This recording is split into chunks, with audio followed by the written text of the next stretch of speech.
Okay, I call to order the Rolesville Town Board regular meeting, January 3rd. This is 2023. So welcome to New Year. Appreciate starting the new year. I think we got a lot going on this year. Main Street starts in a few weeks, I think, and hope a couple of these economic development projects gets going. So it's going to be an exciting new year. As always, we'll start off with the Pledge of Allegiance, and then Dr. Randy Bridges from Rolesville Baptist Church is here to lead us, and can't think of a better person to lead us off in the first of the year. So thank you for coming out, Randy. And once we do the pledges, come up to the mic. Thank you. Pledge allegiance to the flag of the United States of America and to the republic for which it stands, one nation, under God, indivisible, with liberty and justice for all. Let's pray together. Our Heavenly Father, we are grateful that you've given us another year to live. Help us to understand that it's a gift from you, and make the most of all the time that's been afforded us. We're thankful, Father, for this town that you placed here a long time ago, for the leadership that's been through the years, the shoulders that we stand upon, and for the leadership we have today. We ask that you give them discernment and wisdom and understanding. Help us as people of this town that we would have respect and honor one another's opinions, although they may differ from ours from time to time. We pray that we would be able to receive your blessings, but more importantly, that we would give blessings to others that we encounter. Help us to see those who are hurting, in need, those who have problems that need help with, and may we be that person to go and help bless their lives. We're grateful for all that you do in our life, and we pray that you would just surround this place with your love and grace and kindness as they make decisions, as they figure out what is best for this town and for the citizens of this town. We pray, Father, that in our failures and our shortcomings that we would ask your forgiveness. Help us to have a stronger constitution and awareness of who we need to be in the coming year. And we ask this in the name of Christ our Lord and our Savior. Amen. Amen. Thank you, Randy. Appreciate that. Okay, we're going to start off the year with a proclamation here. And this is usually proclamations are for a month or something. This is for a whole year, right? 2023 proclamation. So it's called the Year of the Trail, and I'll read it here for everybody. Read it into the record. Whereas Rolesville, a natural beauty is critical to the residents' quality of life, health, and economic wellness, and whereas the trails that expand across our community are an integral part of recreation and transportation possibilities of our area and promote the enjoyment of scenic beauty by our residents and our visitors. And whereas the parks, greenways, trails, and natural areas in our community are welcoming to all and provide a common ground for people of all ages, abilities, backgrounds to access our rich and diverse natural, cultural, and historic resources. And whereas Rolesville natural assets and resources are integral to the disaster recovery and resilience of the climate change for future generations, and whereas Rolesville natural trails vary from wooded park trails to neighborhood trails that highlight the unique geographical features of Rolesville, and whereas Rolesville currently has approximately 6.2 miles of greenway trails, and full development of Rolesville Greenway plan will result in over 20 miles, and whereas trails offer quality of life benefits to all expressions of local community character and pride, and outdoor workshops for science education as tools for economic revitalization, and free resources for healthy recreation, and accessible alternative to transportation, and as sites for social and cultural events. And whereas Rolesville yearly Trail of Arts and Memorial Mile events occur on trails, and whereas the North Carolina General Assembly designated 2023 as a year of a trail in North Carolina, promote and celebrate the state's extensive network of trails that showcase our state's beauty, vibrancy, and culture. And whereas North Carolina is known as the Great Trail State, therefore I to be resolved, Ronnie Kern, Mayor, and do hereby proclaim 2023 as the year of the trail in Rolesville and commend its observance to all people. So, so I will sign that in the record, and I don't know, maybe at some point in time, you know, our Parks and Recs Director can kind of bring us to if anything is going to result from this proclamation for the year or some things. I know we got a lot of parks and stuff that's going on right now, and you may have a report in your thing. So, so we'll kind of see with that. So appreciate that, and a good way to start the year, I think, with this proclamation. So next item is review of agenda by the board. Any additions or changes? There is 5 items on the consent agenda for you to take a look at. Naturally, if any item you want to remove from the consent agenda, we will. And then there's some I guess, probably old business is 2 items and new business is 6 items. So I will entertain the board on what the choice is for the agenda's consideration. I move to approve. Is there a second? I'll second. Okay, we've got a motion and a second. All in favor, say aye. Aye. Appreciate that, board. Now, the consent agenda. We have the minutes from December the 6th on there and 4 other items, including Parker Ridge, North Point, North and South Order, and Jones Dairy Storage, calling for a public hearing. Do I entertain a motion for the consent agenda? Move to approve. All right, got a motion, is a second? Second. Motion second. All in favor, say aye. Aye. Appreciate it, board.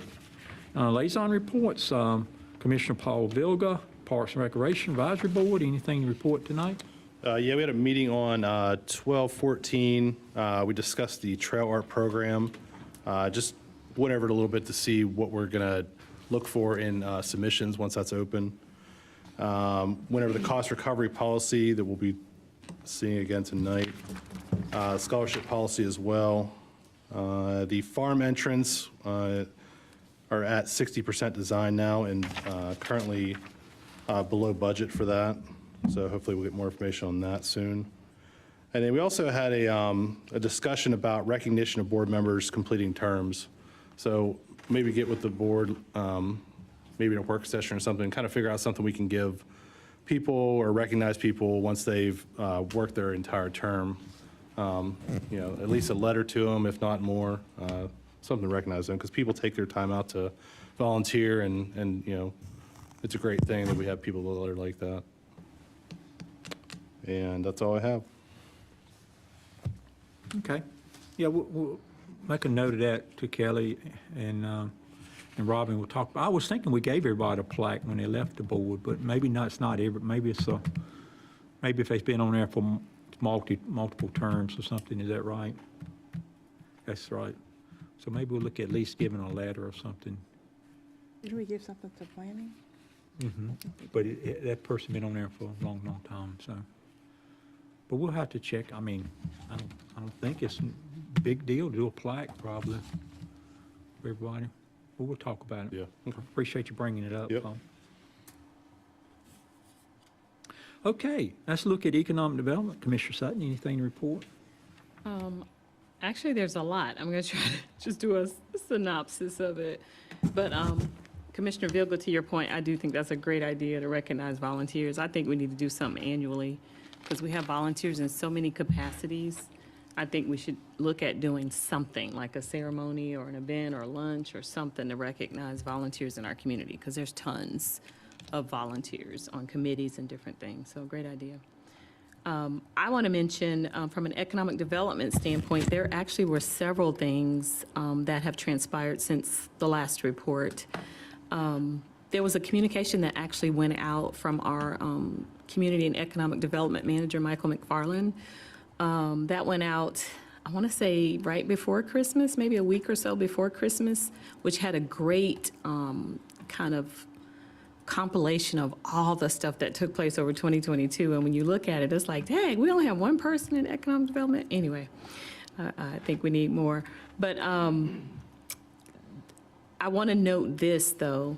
12 businesses either started in Rolesville in 2022, and we had one that moved. CrossFit moved their location onto Young Street.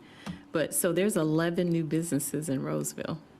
So I just want to name some of those. And you all can see this update by going online and just clicking, because there's a lot here to update. But I just want to mention a few of those businesses. Grassmasters Landscape Services, Soda Box.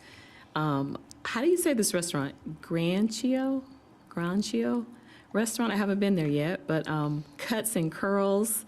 And that's about half. Peak Boutique, the Country Market and Creative Exchange, which is where the old furniture store used to be. Midux Laboratories. So things are really happening in Rolesville, and I'm happy to see this compilation of information. Carolina Legacy volleyball facility is shaping up and coming online off Granite Falls Boulevard. And myself, along with the mayor and Michael McFarland and Rachel of the Chamber, we did an update on Facebook that you can also connect to. We had a great conversation about economic development and what's going on in Rolesville. So I would just advise citizens to go online and check that out because there's a lot of good information. So of course, Walbrook and Cobblestone, we say this constantly, are on the way. Cobblestone is going upright. We should see some things coming up, and Walbrook will be coming on later in the year. So very exciting things happening in Rolesville, and stay abreast and we'll keep communicating. Thanks for the opportunity. Thank you. Very encouraging. Appreciate that. Okay, Commissioner Medley, anything from Planning Board to report?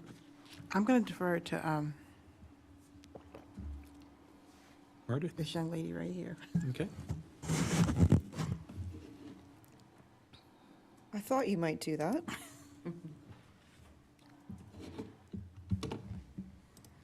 So our planning board meeting on December 19th, we kicked off the meeting. We did, actually, let me say, we had some technical difficulties. So if you look at the meeting online, it looks a little funky, and there were two pieces on that, but you can get almost the most important parts of the meeting there.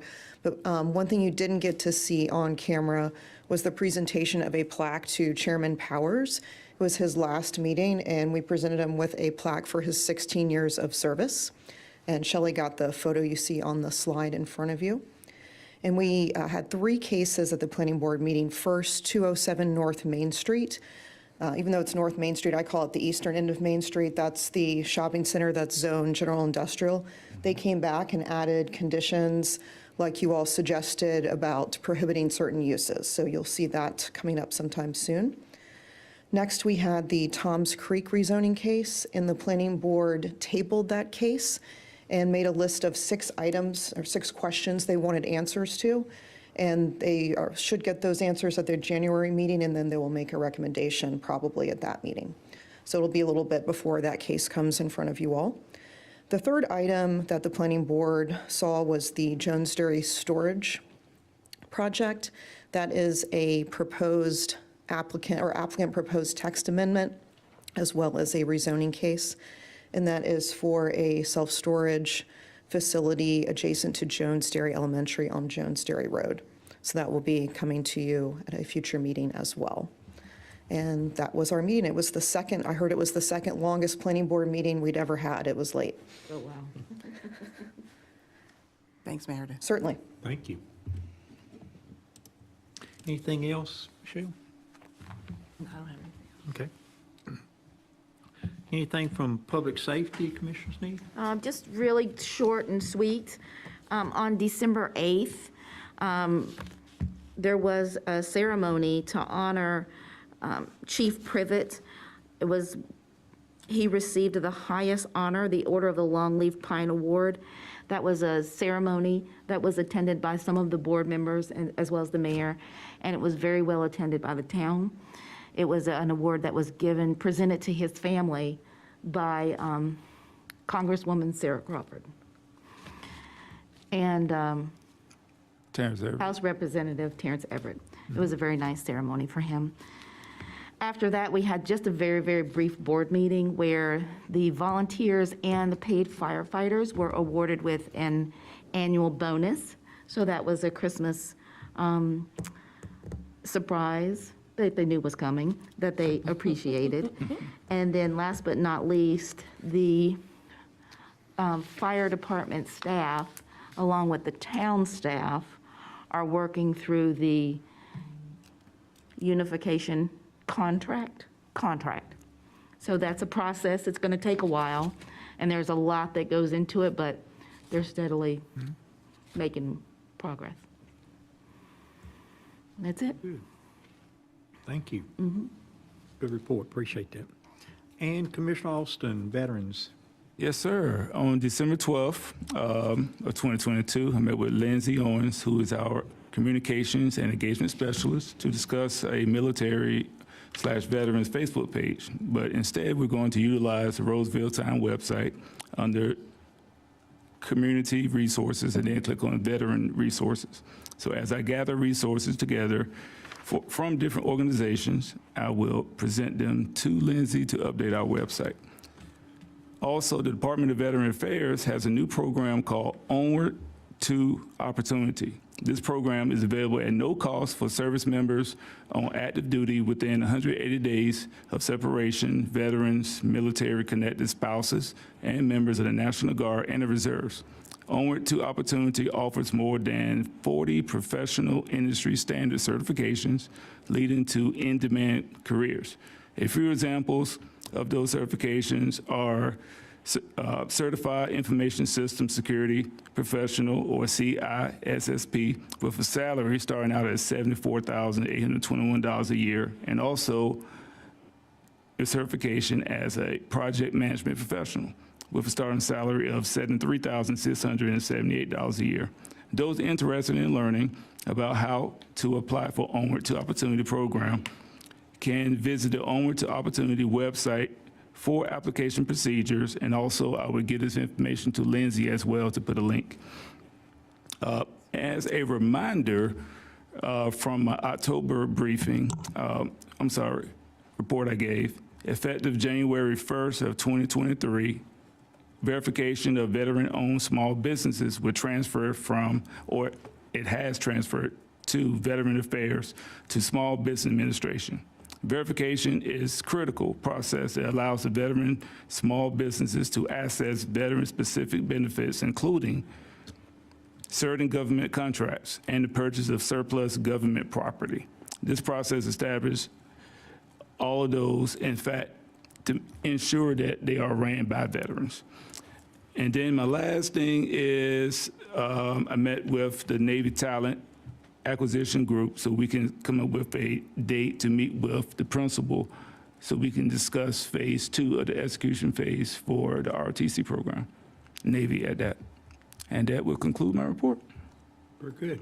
A lot of good work going on there. Thanks, Yes, sir. Commissioner, appreciate that. Can I add one more thing I just remembered? Triangle Family Dentistry is also now accepting new patients in that Redford Place building. I saw the sign today. Are y'all excited? I am. I didn't know they were accepting patients. They're starting the year off right. ain't Go they? Roseville. There you go. Good job. All right, Amy, I think you're next up. Communications from town staff. Amy Stevens, Financial Director. I guess this will be a financial report. Yes, sir. Good evening, Mayor. Good evening, Commissioners. Happy New Year. Happy New Year. I do have visuals for you. So tonight, I have 3 topics I want to update you on very briefly. I know you have a long agenda, so I won't keep you very long. First thing I want to talk about, first topic 1, is give you a brief update on where we are year to date with the town's finances. So in your packet is the monthly report. It was only through the month at the end of November. Obviously, the other December, we wouldn't have December's figures until today, so weren't able to pull those together for you for this meeting. But I did have a chance to update some of these slides. You're going to see them in just a moment. I don't want to talk much about expenditures, going to hit mainly on revenues. So your second largest source of revenue, we are starting with the largest source of revenue, which is property tax. And the good news is, you can tell from this chart and what's in your report, is that we are on target for year to date. November, in fact, exceeded where we have in previous years. December's a little down on this chart, but I didn't have the full month of December in there. We got the rest of that money today, and I think we're going to be on target for that one. So good news there. Your second largest source of revenue is the local options sales tax. The current year, FY '22-23, is what's in yellow on this chart. So again, you can see we're doing very well in those sales tax receipts. Third source of revenue I want to talk about were the street fees and the park fees. So these are those impact fees that come with new development. And you can see how this year's numbers in yellow are comparing to previous years. And this tracks with what we've heard from the planning department, that the permits are down. So we are seeing some reduction in those revenues here at the first part of the fiscal year. But as you can see, that's not typically uncommon.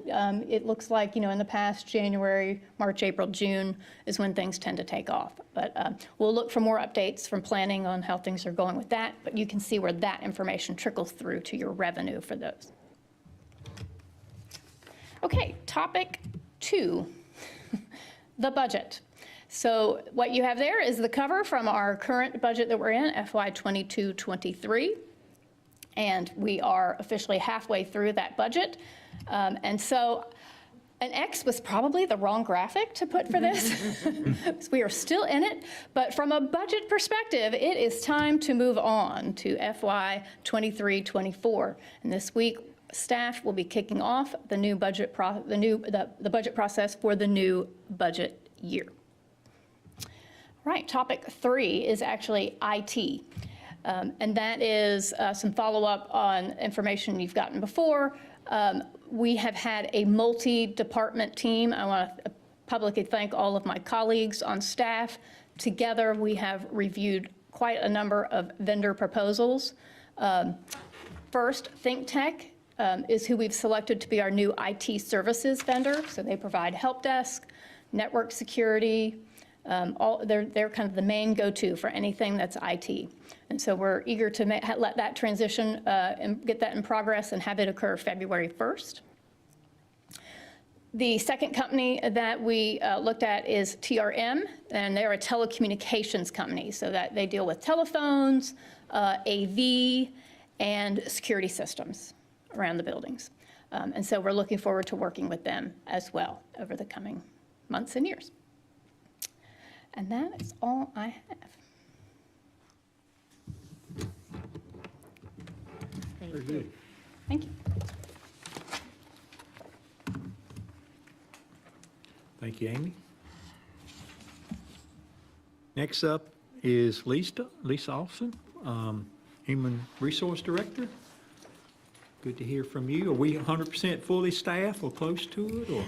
Not quite, but we're working on it. And I'm going to touch on that in my presentation.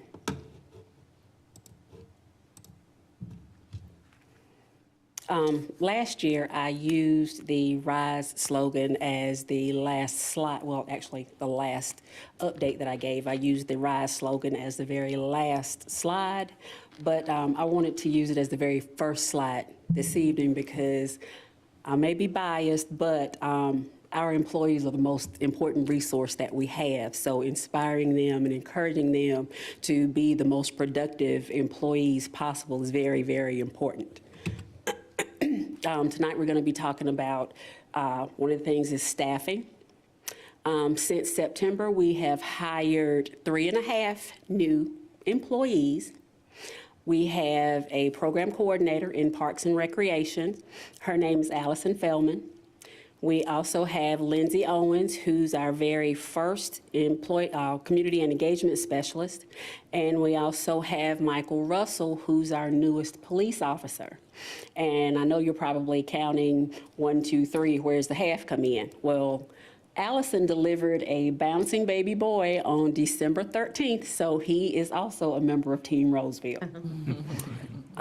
We currently have 2 vacancies in the police department, 2 police officers, and we are recruiting for those. The chief is putting out feelers and working all his magic, trying to make sure we get some qualified police officers in. And we also have some part-time vacancies, facility supervisor and recreation assistant, but those are usually ongoing vacancies.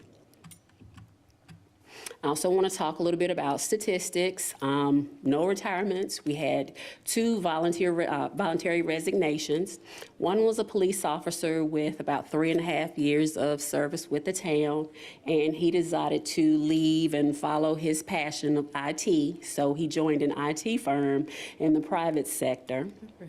And also the maintenance person, the permanent part-time position who worked 20 hours a week, he chose to leave and go back to his hometown. I think it was down east. So that equates to a turnover rate of about 6%. And again, that's very, very, very good. Most people look at that threshold of 18%, so we are well below that 18% turnover rate. But again, I like to focus on the stay rate, that 94%, because that is the biggest opportunity for us to do some new groundbreaking things, innovative things to make sure we promote staff development and we enhance staff performance in some new and innovative ways. What's new? Back in September, we had a surprise OSHA inspection here in Town Hall. I think it caught everybody off guard. Everybody was wondering why, what happened, but it turned out pretty well. Thought I'd had that behind us, but not even 2 months later, I get a phone call from the police department.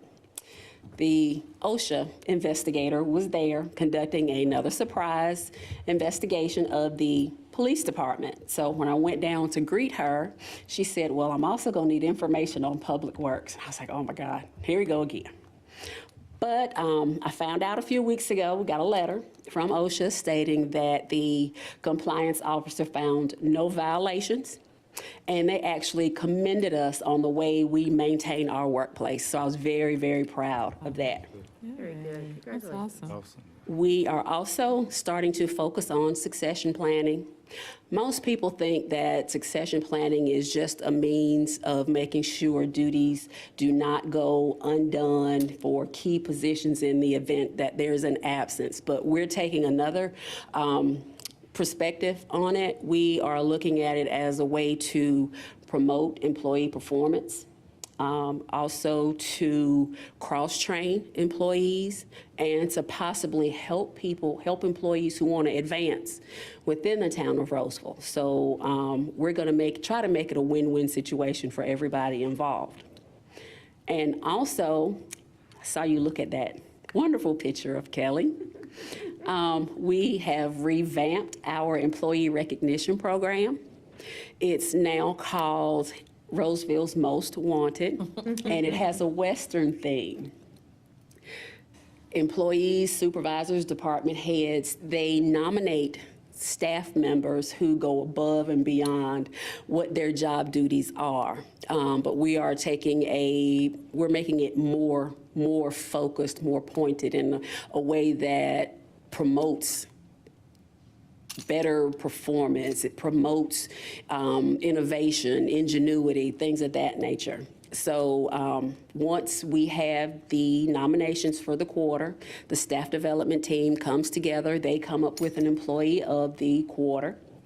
And the sheriff of Rolesville, who in this instance is not the chief, the sheriff of Rolesville will arrest Rolesville's Most Wanted for that quarter and present them with a citation that details all the wonderful things that they did to cause them to be named Rolesville's Most Wanted for the quarter. And we're not just going to leave it there. We're also going to recognize everyone who was nominated. In the past, that wasn't done, but we're going to recognize everyone who was nominated. We're going to give them kudos cash. Once they have collected a certain amount of kudos cash, they'll be able to redeem that kudos cash for prizes. And we hope that will go a long way towards employee morale, make it a little bit more fun for staff. Love that. Love it. That's great. And of course, there are certain things that we work on an ongoing basis. That's diversity, equity, and inclusion. We're going to take a look at the organizational culture, very close introspective look at the organizational culture to see if there are any opportunities there for enhancement or change.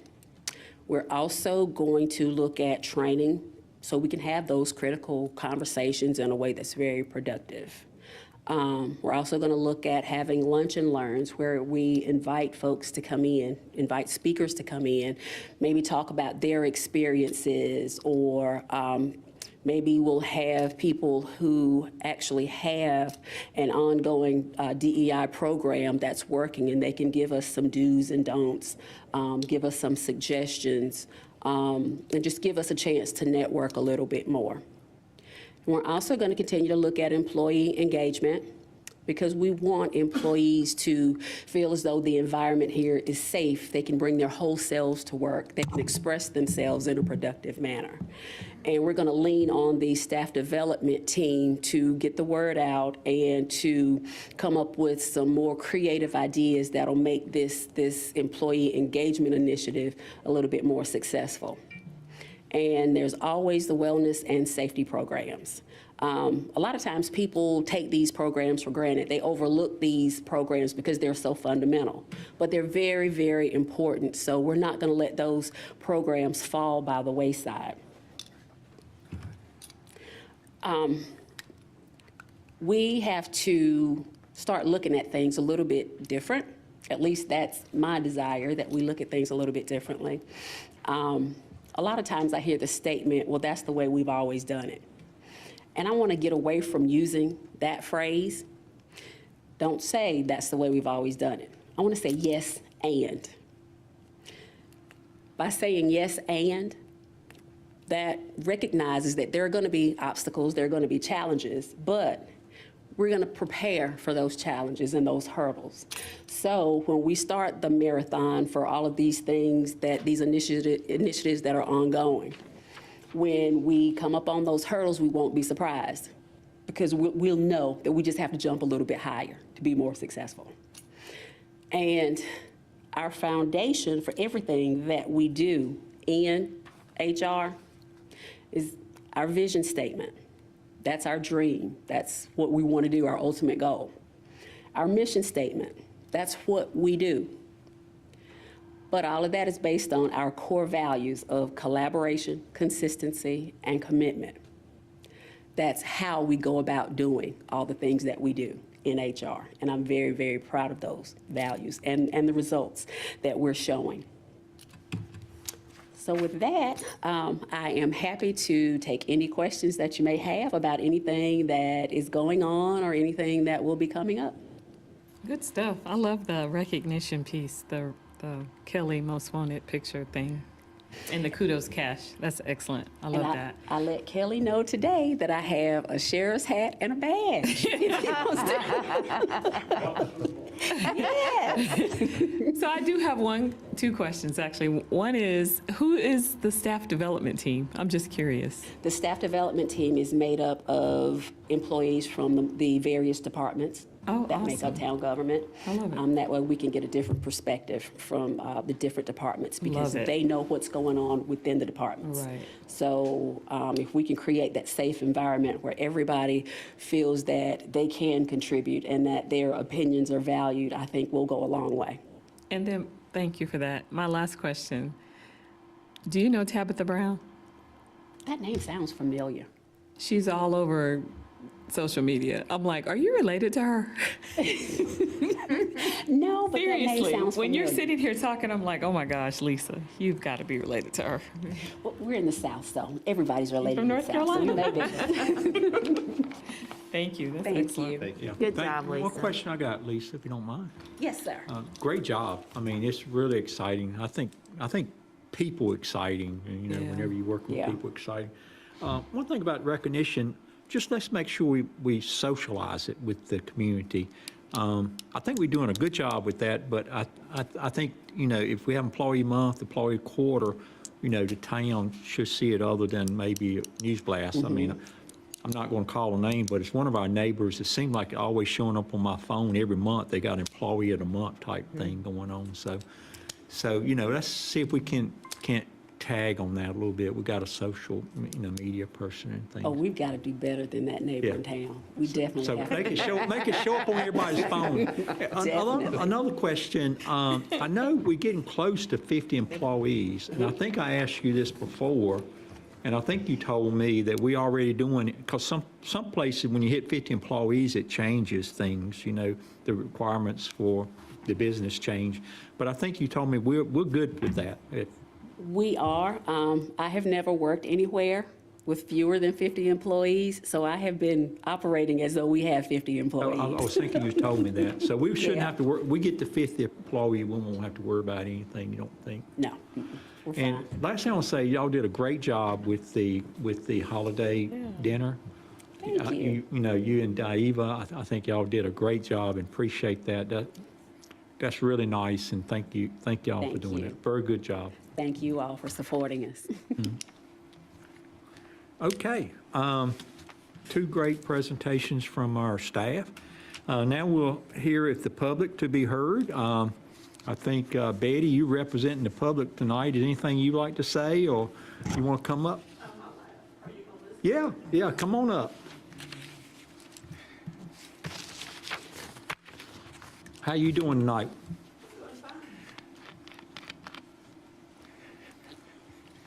Got it in the Wake Weekly last week. Maybe you guys didn't read it, but a lot of people did. About saving the tree in front of my house, 250-plus years old. Can't ever replace that if you cut it down. Right. There'll be a real big to-do when it gets cut down, if it gets cut down. So you might need to hire some extra police. Because it'll be a traffic jam. I'll make sure of that. Thank you, Betty. Tell George hello for me, too. Thank you. Anybody else? I don't think it's any other public people. Anything from the staff? Mr. Mayor, can I take a privilege and be public tonight? Yes. Not wait till I the won't even end? have to make you go up there. You can do it from your seat. So I just didn't want to wait to the end, but it tied into the last presentation. I want to recognize a recent college graduate in our presence today, and that's Chief David Simmons. Oh, wow. Chief recently completed his bachelor's in criminal justice from Mount Olive and graduated with honors, December 10th. And so he told me all about it last week, and professors were trying to get him to help teach and things like that. And so I just want to acknowledge him publicly, the great effort he has put and sacrificed for 2.5 years. So thank you, Chief, for everything you've done, and I want to make sure you all had a chance to. Very good job. Awesome. Very good job. Thank you, Chief. Thank you, Betty. Appreciate that. Let's look at some old business now. We need to adopt a cost recovery policy, Resolution 2023-R01. Is that you, Kelly, or We'll let JG continue from previous. okay? Good evening, Board, Mayor and Board of Commissioners, and Happy New Year's. I just have a quick presentation to go through. Presentation is pretty similar, just wanted to just kind of clarify some more things that we didn't really touch on last time. So again, the philosophy and the pyramid philosophy is still the same, where peer community is your essential, your base of the cost recovery policy that starts at the bottom. And your cost recovery goes from 0 up to 100%, and the 100% would be your smallest group at the very top, which is purely individual, and that's where your cost recovery, 75 to 100%. Cost recovery goals, pure individual, those are more of your cultural events. Those are 80%, mostly individual, which are our athletic programs, camps, are 80%. Community and mixed individual, educational, health and wellness programs at 50%. Special events were mostly community at 25%. And then your pure community, you think of those as your parks, your greenways, your inclusive programming at 0%. So expenditures, we talked about direct costs and indirect costs, so I just want to highlight those for you. Direct cost is any expense directly attributed to provide a facility, program, or service. Some of these examples include hourly part-time staff, contracted services, which could be your instructors or officials, uniforms for participants, any equipment needed for those where it's in program supplies, whether it's art supplies, baseballs, whatever the programming is, those are those kind of programs. That's directly related to the program. Then we have indirect cost, overhead associated with costs that are not directly tied to any one specific service. Examples would be administrative costs we'll use dance class. So Allison's salary, we don't include that when we're looking at the cost recovery for that program because that's overall it's spread out through all of her jobs, right? The building, facility, utilities, and maintenance, the building would still be here whether we had that dance class or not, so we don't include those for cost recovery. Same with janitorial supplies and office supplies. So again, I just want to kind of highlight a little bit better what the indirect costs were. Revenues are charges that we have if it's a paid event to come see a performance or a tournament, or it's defined registration fees for any program that we offer, whether it's art, cultural arts, or athletic program. And these types of revenues are most common for programs and events that fall in the individual sections of cost recovery, which are higher cost recovery goals. Sponsorships are voluntary donations from both individuals and businesses to help offset the cost of a program or event. These types of revenues are most often seen that fall in the community section of the cost recovery. Think of your special events. That's where we have a lot of those, which the 4th of July, the Fall Fun Fest, those really large events. That's where we utilize those sponsorship monies to help offset the cost to get that cost recovery. We do not use this while we're talking about the individual section. So if you youth athletics, we won't use that because, again, that's more of a goodwill gesture into the community, and it's really economy-based. You know, if we're headed towards a recession, we'll see those sponsorship opportunities decrease as those revenues are available to local businesses and individuals. So we don't want to tie that to the cost recovery policy. And then also grants opportunities and other revenues. And some of these grants are most commonly used for our cultural programs and special events. And we do have guidelines that require. United Arts is one of the big grants that we get annually. You'll see that help pay for the bands for our concert series, and also have paid for some instructors from our cultural programming as well. And the non-resident rate. So the non-residents obviously have a higher fee. This policy sets that the non-residents shall not exceed 200% of the resident rate. So if the resident rate is $50, it shouldn't exceed $100 for non-residents. We also recognize that non-residents also create economic impact while participating in programming by coming to Rolesville to participate in these events and programs. And this, again, is a better for all of our local community members. And that's just, again, just a quick highlight. I'm happy to answer any questions since the last presentation.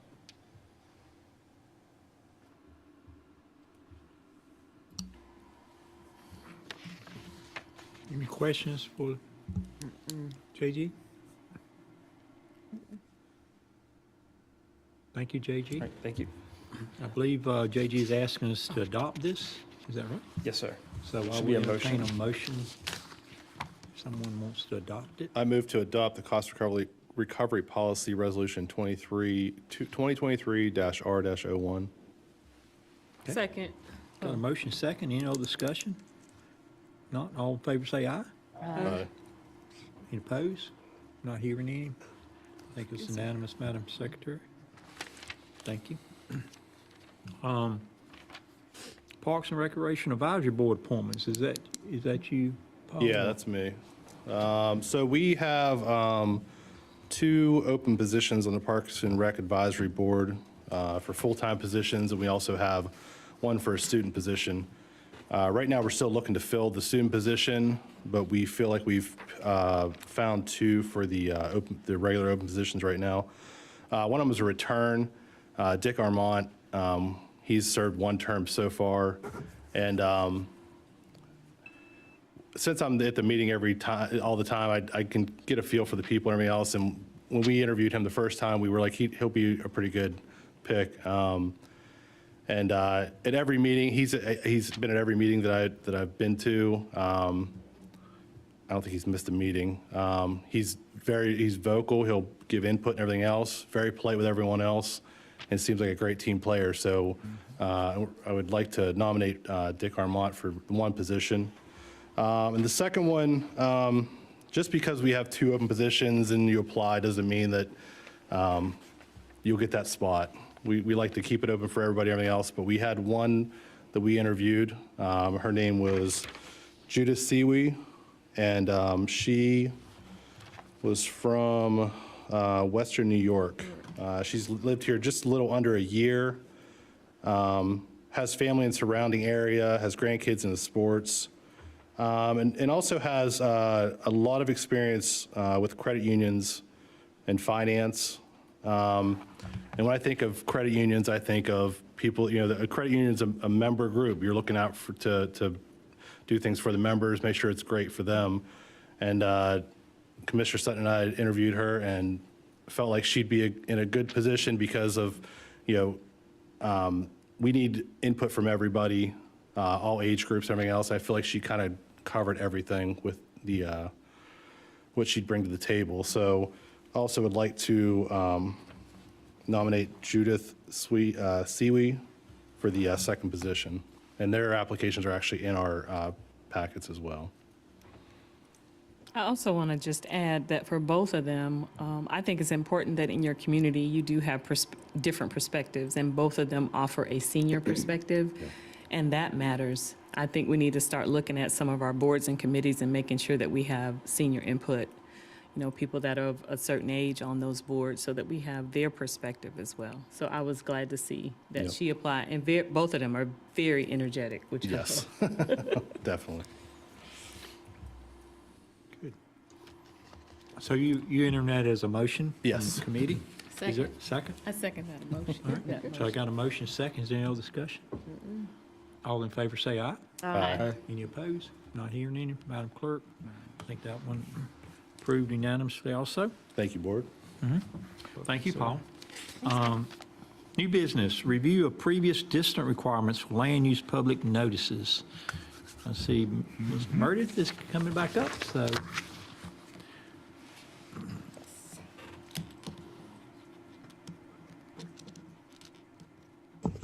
Good evening again. This brief presentation is about distance requirements for land use public notices.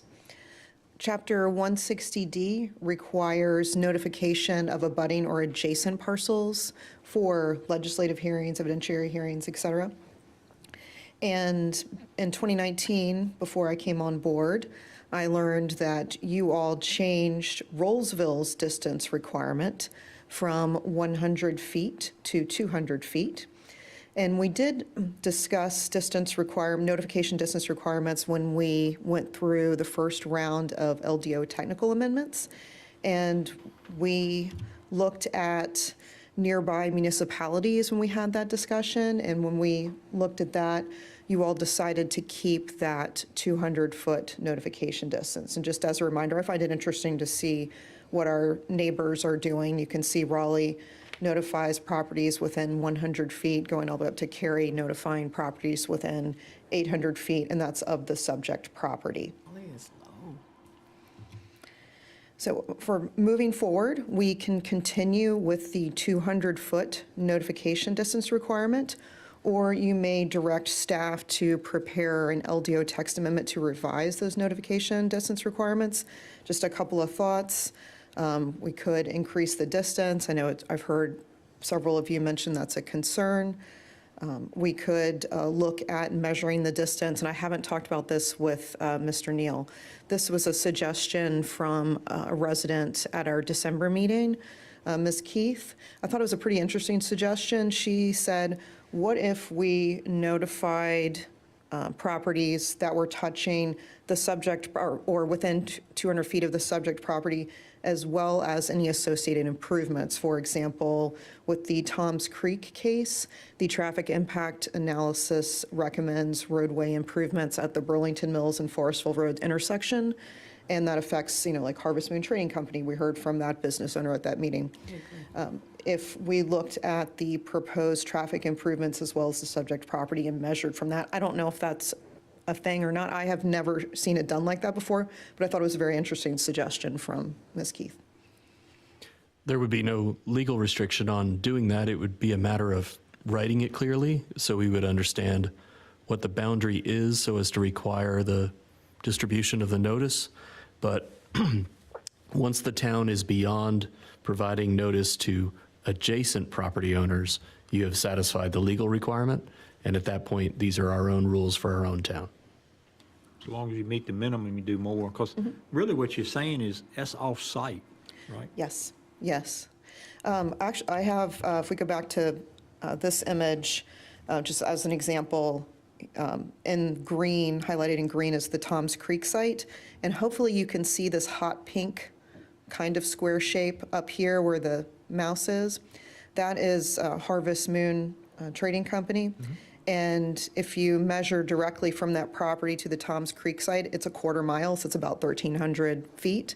So that's not even within Carrie's notification distance. But the associated proposed roadway improvements do go up to that intersection. I do have a question, though, if you can go one screen forward, I think. This one? Yeah, when you look at like Raleigh, they're so dense, 100 feet is not a big deal to them. But we are more rural where 100 feet does make a difference to somebody who's Sure. 101 or 201. So I still feel 200 is too little. Cary has 800, so I don't understand that one. Wow. I used to work there, and I know. Help us understand that one. And their philosophy was they wanted to over-notify. They wanted to what? I call it over-notification. They wanted Okay. to make sure people didn't show up and say, I didn't know about this. I think that's a great Okay, so idea. that makes a lot more sense. It's probably a little See, drastic. Wendell, they're 150, which I'm a little surprised at, but they're building a lot in Wendell. Even Wake Forest, 500. I don't know, I just think ours is we're hearing it all the time, that's not enough.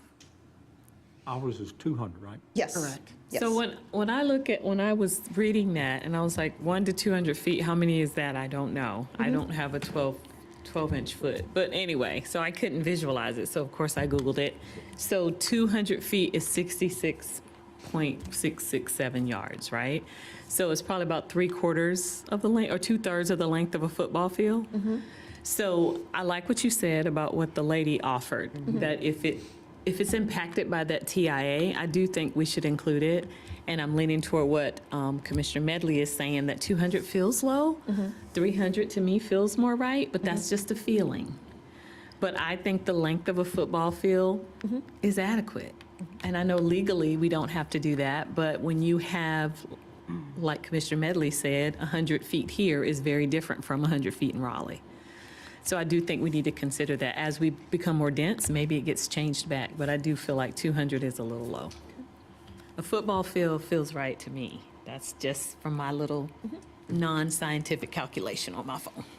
I agree that I think that needs to be more larger, because I was looking at the little drawing that was in our packet, and 200 feet looked like just the front yard of the person adjacent to you. So I had asked Meredith what the law was, because I couldn't find it in our LDO, which was in the appendix. But anyway, and as I read through this, I couldn't understand why it's only those adjacent. Why is it it's just a notification, but if the chief is going to be impacted by something that's happening in my neighborhood, then why is he not also?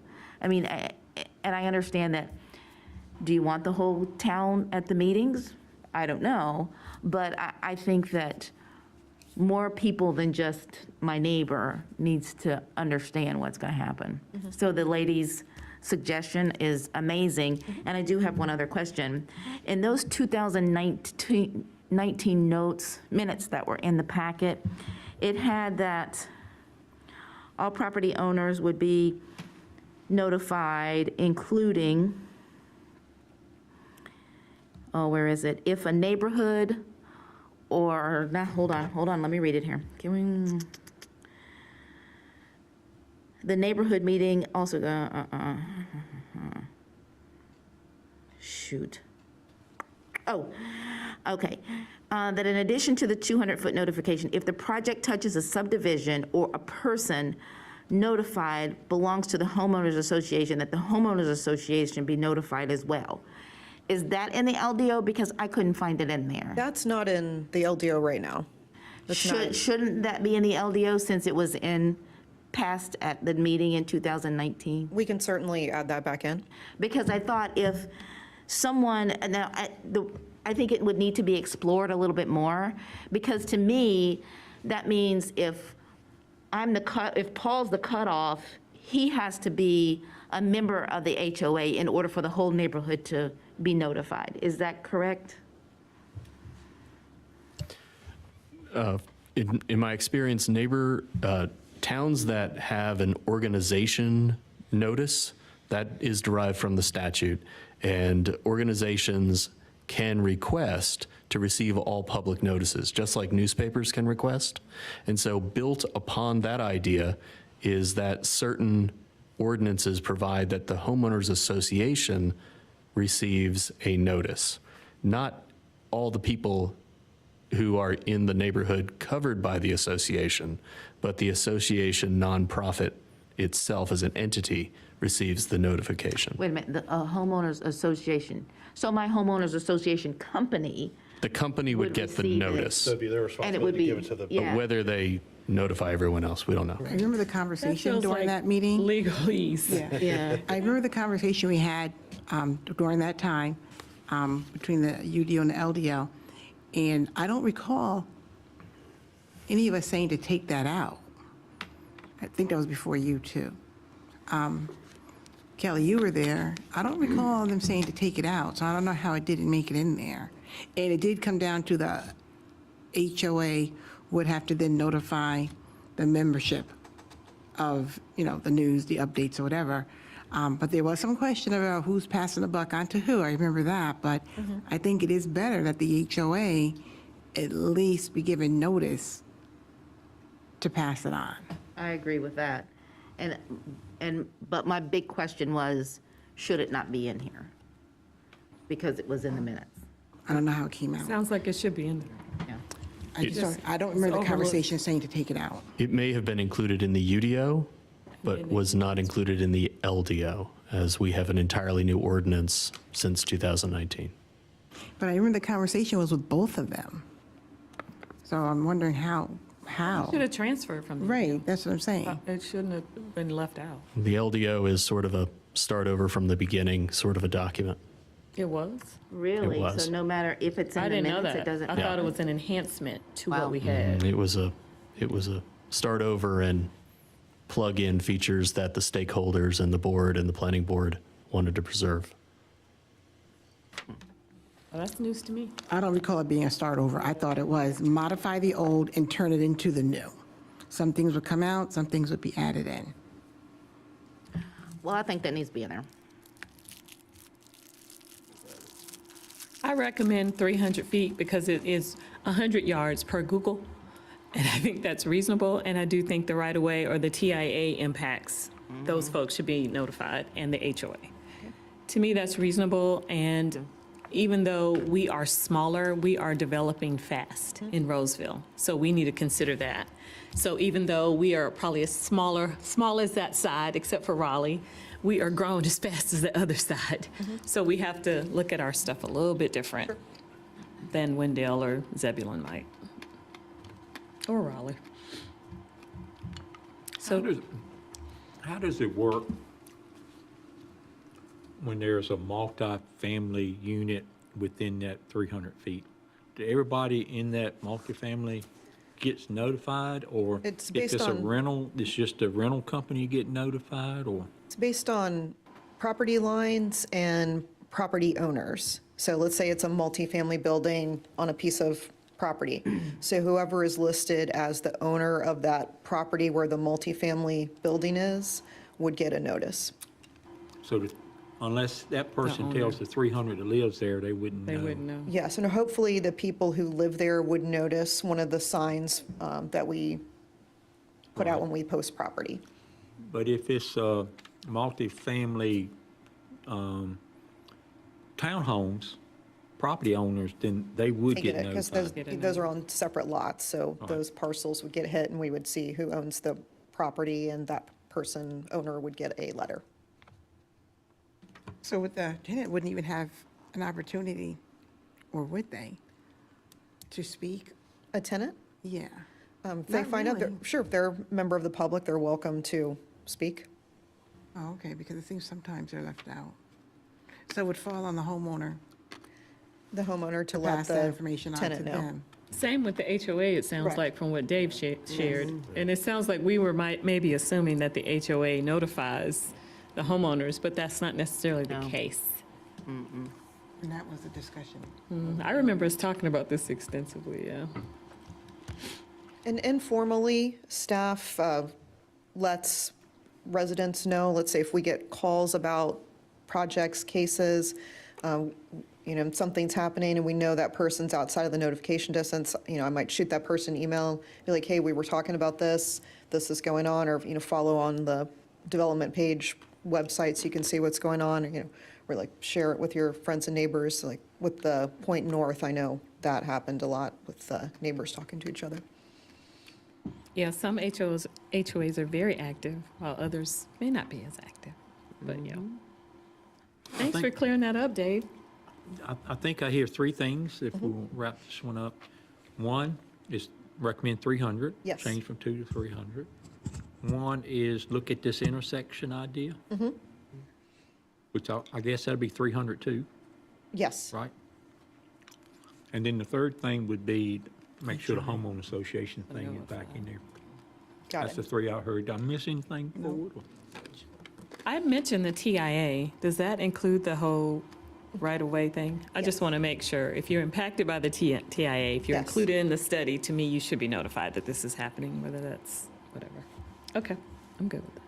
All right, thank you. Thank Do you. you have the next one? Yes, I do. All right, well, you can just stay there then. And the next one is cluster developments. Oh, yes. So cluster developments have been a recent hot topic of discussion with the various map amendment cases that we've been taking a look at. So cluster development concentrates the buildable portion of that development on the most buildable portion of the site.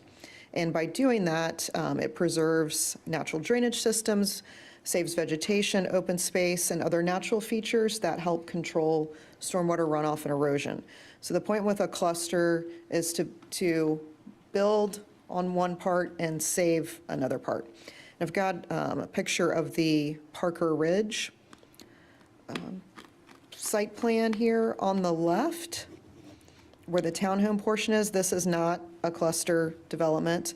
And on the right, the single-family portion, this is a cluster layout where they have to save at least 40% of the open space.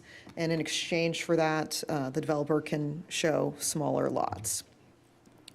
This is an image I've shared with the planning board, and it got a little out of hand at our December meeting. I found this online, and I liked it because of how simple it is. On the left, you see a traditional subdivision layout. It's lots with homes and streets. On the right, this is an oversimplified version of a cluster subdivision showing the same number of homes, same number of lots. They're smaller, but see all the green space around it. So that's just trying to say, hey, you have the same density going on, but you have a larger lot on one side, a smaller lot on the other side, but with the open space. I found this other example online as well, and I added the green to it to help that pop out. It shows a cluster subdivision on the left, a traditional subdivision on the right. When you say left and right, whose left and right are you referring to? My left. I'm sorry, okay, so, So that would be the left. on the left. Okay. Still the left, right? okay. Correct? Yeah, I was just making sure. Okay. So cluster subdivision with all the green, traditional subdivision with less green. So in this example, the site is 20 acres. There are quarter-acre lots in the cluster subdivision, half-acre lots in the traditional subdivision, and the cluster subdivision has less impervious surface and more open space. So in our LDO, you are allowed to do a cluster development in residential low and residential medium. In residential low, the cluster standards are on the right side of this table. You can see the setbacks are slightly reduced with the front, side, rear, and corner. The lot width is half of what the regular residential low lot width is, and then the minimum lot area, again, is half of what the regular residential low lot is. So 20,000 square feet is getting close to half an acre, not quite. 10,000 square feet is getting close to a quarter an acre, not quite. So half acre lot versus quarter acre lot in the residential low scenario. In residential medium, the standard lot, minimum lot area for single-family detached housing is 15,000 square feet. And in residential medium, the LDO lets an applicant go down to 5,000 square feet for their residential medium size lot. And the lot width is a little less than half of the standard one. And you can also see that you can go up to 5 units per acre in a residential medium cluster subdivision with the 5,000 square foot lots. So with cluster development, we can continue applying the LDO as written. Just a thought behind that, we've had the LDO in place for a year and a half now. We haven't seen any of the LDO cluster subdivisions built. I know we've seen drawings, we haven't seen anything built. We could also look at preparing an LDO text amendment to revise the cluster development options. What I've observed from listening to you all when we've talked about some of these rezoning cases that are asking for the cluster option, from some of you, I don't know if it's all, from some of you I've sensed some discomfort with the 5,000 square foot lot. So I was looking at the residential high zoning district today. And the minimum lot size for residential high, which we use for townhomes, so we can also use it for single-family detached housing. The minimum lot size in that district is 7,500 square feet. So it's like maybe we need to make the minimum lot size for the residential medium cluster option 7,500 instead of 5,000. That's half of the regular lot size, and then it's not smaller than what's in residential high. I thought that might add a little bit of comfort, just a suggestion.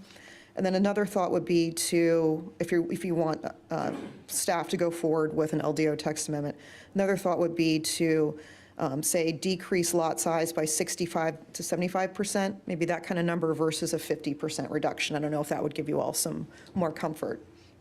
And let me know if I've read that correctly as far as what you're feeling good about and what you're not feeling good about. I don't understand that last part. Decrease lot size by 60 to 75% instead of 50%? For example, in residential low, the standard lot size is 20,000 square feet.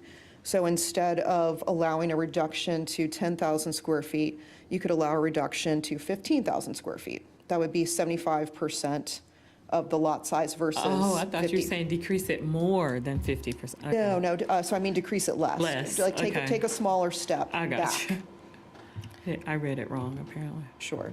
And then residential medium, I suggested maybe 7,500 square feet, maybe it's 10,000 square feet here. Would this apply to anybody who's already come forward or already have an application in? Now, if you already have an application in, you would stay with the current ordinance. We would have to go through the full process of a text amendment before a change would go into effect. So anyone who submits an application before that text amendment is passed would go under what the LDO says now. No bait and switch allowed. Okay, but I'm just asking this, if they're coming in with a really large development, and I don't have anybody in mind, I'm just asking, under the old, it's still within the board's right to say, No? Sure, it's a legislative rezoning case. There's a lot more discretion than like an evidentiary case. So you could make the statement, we're more comfortable with this lot size. Okay. And staff could also say, we're going in this direction. We highly recommend you put your lot sizes at this Right. number. Okay. Just another nugget I have to throw in, since we've started an affordable housing subcommittee.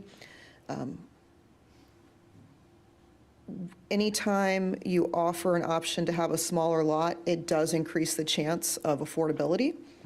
So the larger we require the lots to be, the less affordable our homes will be. So just something to throw out there. So say that again? So there are pros and cons. Just looking at housing affordability, having a chance at affordability is going to be easier with a smaller lot. So couldn't there be a special zoning for affordable housing? Look at Dave's face. You know where I'm going with it, right? Oh, so, and it would be When you just for, said special, I just got for nervous. affordable housing. I think Dave got nervous. He said special. That was really it, since, I did not understand you to be suggesting a special use permit, but rather, like a cluster subdivision, you could have an affordable housing credit that allows for a reduction in your lot size.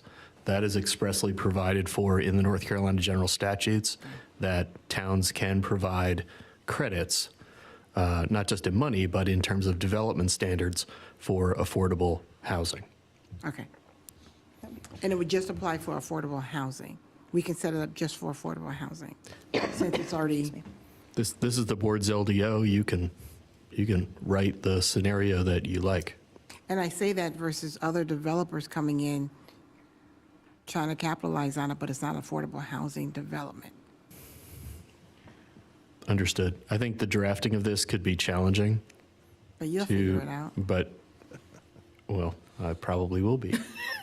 But we are up to the challenge. It will take some time, and it might be something that needs to come back in a work session to talk through the various possible hypotheticals. So let's do that. So I have a question, Meredith. So the cluster developments, we have some that have come before us. So I don't remember right off the top of my head, in those developments, do they have lot sizes that vary? That was my question. They're going to have some that are 5,000, some that are 7,000. I'm thinking yes, but I could be making that up.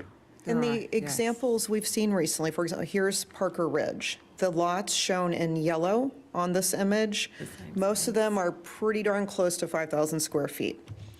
And another image I have, this is 5109 Mitchell Mill Road. This is one we saw before. I think this one's coming back before us soon. So in the pink section over here, the majority of the lots, again, are 5,000 square feet. There are some you can see here just by nature of the layout. They're a little larger. Here, they're a little larger. So there's a little variation with this one, but So we could accommodate or provide for varying incomes, varying housing prices, depending on the developer and what they, amenities and all that stuff that they add to the neighborhood and the homes and all that stuff. But those lots always come at the premium when they're not in an affordable housing development. The 5,000 square feet? The ones that are a little bigger. Oh, of course, yeah. I'm thinking about the 5,000 square foot homes, lots over here. But it depends on the developer, too. sure, like the lots along, is this Jonesville? Right here, those are 5,000. This, And those on the water will be a little more, and. these are a little yeah, larger, I yeah, understand. right back here. Okay. It's very similar to our community. The cul-de-sac lots are larger, but the other ones are pretty similar. They're not that small, but very similar. Right. Ours is very similar to a cluster in the village, except the lot sizes vary a little bit more. Like, I think Are there mine's a 5,000 third. square foot homes like Ash Brittle and all those? I think those may be, I'm not even sure if I they're think that small. so. I'm not sure if they're Because they're 5,000. cottage homes, I think so. I The thought they whole were a little idea bigger. was to build in the village was a cottage medium, and section, large. a smaller home cluster, and then medium, and then larger. So it's 3 different sizes, but the lot sizes vary even in our community, Okay. in our portion of the community. I'm just surprised that they are so uniform as far as the size. I guess I haven't seen that in action anywhere. Like, I haven't walked that, so I don't know what it looks like. I'm thinking 5, whatever that community is down the road. 5401 North. Is that like that? Oh my I feel God. like it's I think like they that. are. I think they are, I think 5401. Yeah. It's hard to visualize when you're not actually seeing the lot versus a picture, because on the picture it looks very sterile and very odd. Very project-y to me. That's how it feels. But I like 5401. So, and I'm back to April's point of do the size, or can the sizes vary? I feel like in 5401 they do vary. I think so. Like they have it more think they do. sections. Anyway, these are just And- questions in my head. Right. So I have one. Pause. This is my last question, I'm sure. Okay. I'm trying to understand, is Rolesville's vision to see more density? Is that what our vision is? Because I'm a little confused on that. And I say that because some of the developments and some of the land that we have, it's zoned a certain way. Right. So then you have developers coming asking for a change. But are they changing our vision? And by us saying yes, are we going along with that change? And I think that can be a little frustrating sometimes. Sure, sure. So I'm just really curious to the board, is that what we all had in mind to change the vision of what this land is already zoned as? Sure. Sorry, go ahead. And I guess to me, if I can really understand that part from the board's point of view, it would be a little easier to understand when you have some very large developments coming in that are looking to do clusters. Because we really didn't discuss a lot about clusters when we were doing the LDL. And we will I'm not get a- saying we didn't, I'm Sure. just saying not a lot. And we'll get a chance to talk more about this. Our vision is articulated pretty well by our future land use map and our comprehensive plan. We're getting ready to do an update of that. So it's going to be a great opportunity, perfect opportunity for us to ask that question you just asked. Is the vision accurately represented here? You know, we have a lot of area that's shown as medium-density residential, and that's predominantly single-family housing at a density of 3 to 5 units per acre with some other types of housing in there. So a cluster subdivision does fit that medium-density description of the 3 to 5 units per acre because it doesn't specify in a compact format or a traditional format. But it seems like it evolved into that. But we're always evolving, so that's not a bad thing. It was proved. I mean, that's what I was going to say too. Our vision has to be something. And our vision is a comprehensive land use plan. And, you know, all these medium, a lot of them is medium. I mean, I argued about that, you know, one time before. You know, if you put multifamily in medium density, then everything, you put multifamily anywhere in town because nothing is low density. So we don't have any low density other than the watershed identified in our plan. So we're saying the vision we made years ago, you know, when you did comprehensive land, you said you wanted 3 to 5, right? You wanted 3 to 5 and we do less than that. I mean, most of these things I'm looking Right. at comes in, it's like 3.3 or 3.5. It's on that lower end of 3 to 5. So yeah, I think you asked a good question, but if you want to, if we don't want that vision, then we need to go back and change everything to low density, right? Yes, Or either change the medium density to 2 to 3 or something, right? right. Well, I mean, I think we could do that, right? I mean, we could change medium density anything we want to, but right now, we are following, actually developers are not following what we tell them to do. Correct. They're doing less than what we tell them to do. They're doing less density what we tell them to do. Where some places, like we know in some of our other communities, they don't prove anything unless their density is what they say they want. In other words, they won't, if it wasn't 5, they wouldn't approve it because they want 5. They want the income, you know. And that's part of I think the second part of my question then, are they doing that just to get approved? Like, we're giving you less. Yeah, I think you they know? are. So how do we figure that out? Is that what we want them to do? Or do we demand the 5 if it's 5? Or if and they'll be quick to tell you, oh, we're giving you less, so we're not even doing the max. Is that what we want them to do? Because sometimes I get a little confused on that. Like, do you accept it because they're giving you less? I don't think you want 5. Right, so I mean, that's 5 would be like, no open space with, quarter acre lots, is that 5? Actually, with the 5 units per acre and the cluster option, you do have to give the 40% open space. Right, but I'm talking, if Yeah. you took that out, If if you we took- went to, how do you get 5? How do you get 5? Don't you have to have really low square foot with no open space hardly?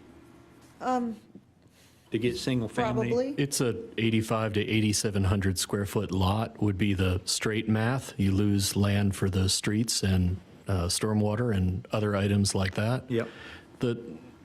I will throw in here just because I jumped in.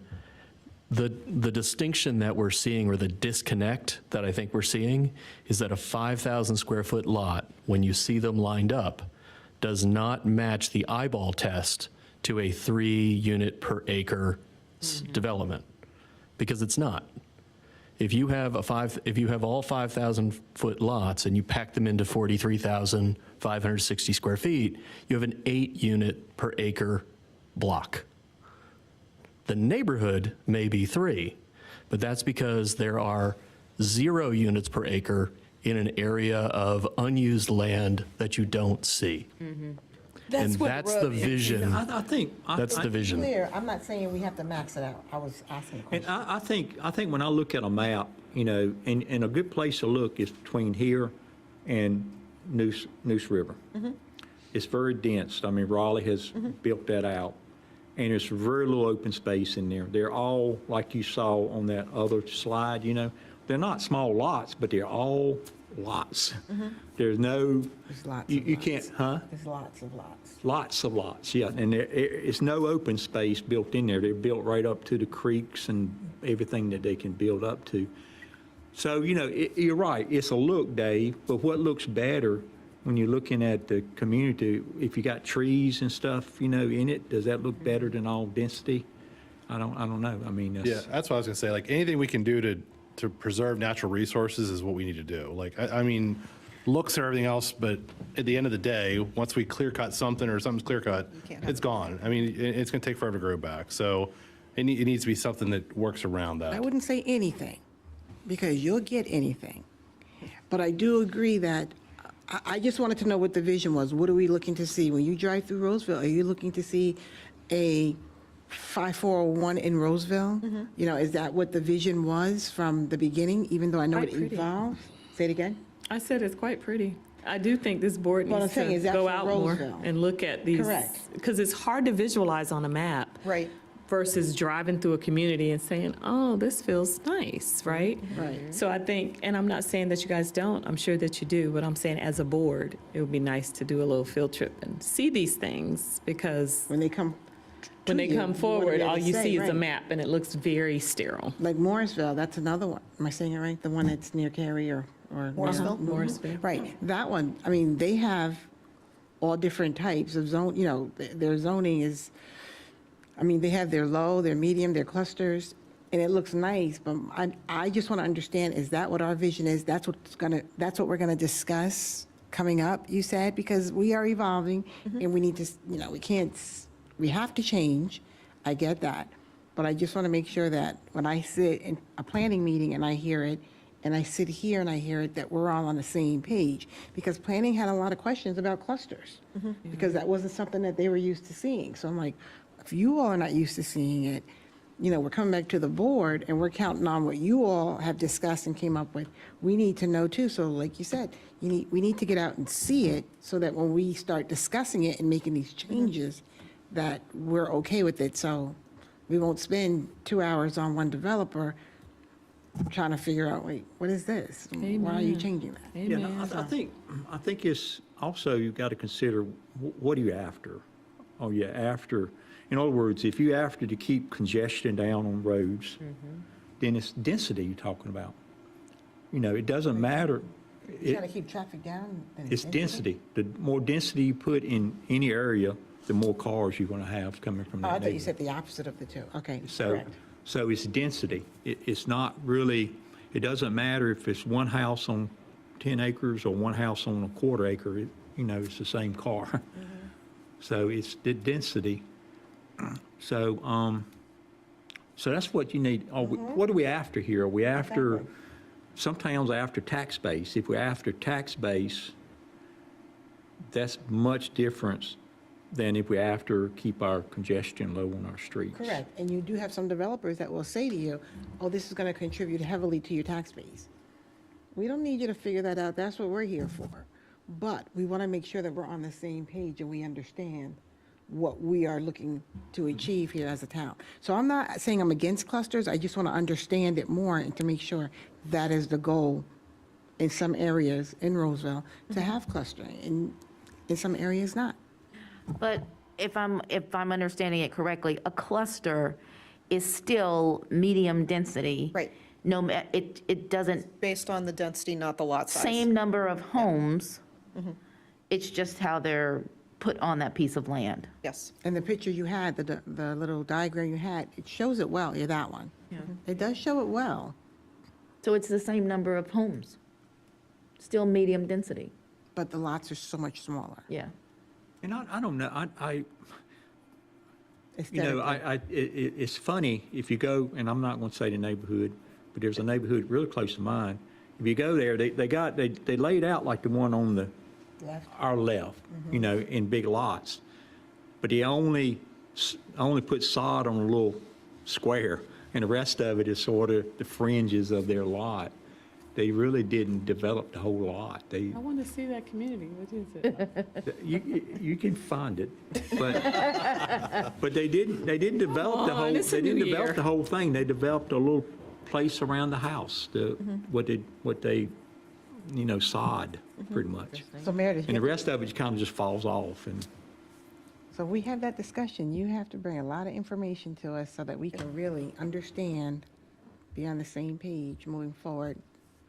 Because, I mean, it can be nice either way, but what is the purpose? What is the goal? I will just add, even though our comprehensive plan is not brand new, clusters are pretty new. This whole adding this was recent, I'm going to say within the last year, if I'm not mistaken. To who, Roseville or? Clusters, period, to the LDO. The clusters came with the LDO that was adopted on June 1st, and I will admit, I don't know what the UDO says about clusters. The UDO called them conservation subdivisions, which allowed for you to reduce your lot size. Gotcha. Gotcha. But the concept isn't new. yeah. I think the verbiage is new. Right. Oh, well.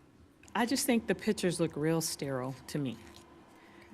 But I think when you see an actual neighborhood that's done as a It may cluster, not feel that way. you can see that the ones I think I've seen, they look nice. I actually want to move to one of them. Pretty cluster. If that's a cluster, it feels like a cluster. Well, I would suggest that JG gasses up that van, and we haven't done a road trip with the whole board in a very long time, and just I think pick that's a out great some, idea. Meredith, that you Okay. think will fall into I that can category. put together a field trip. I think that's a great idea because it's, once you see it, it's different than the drawing looks. So next up, field trip, and then we'll be discussing our vision to make sure we're on track. Correct. Got it. Thank you. JG. JG's like, what? He drove us the last couple of times, I think. Okay, cool. Thank you. Thank you, Thank you. Meredith. Thank you. Thanks, Meredith. Field trip. Who's next? All right. Thank you, Meredith. Next item is our review of draft Rolesville Recreation Scholarship Policy and Program. I see JG's coming up on that one.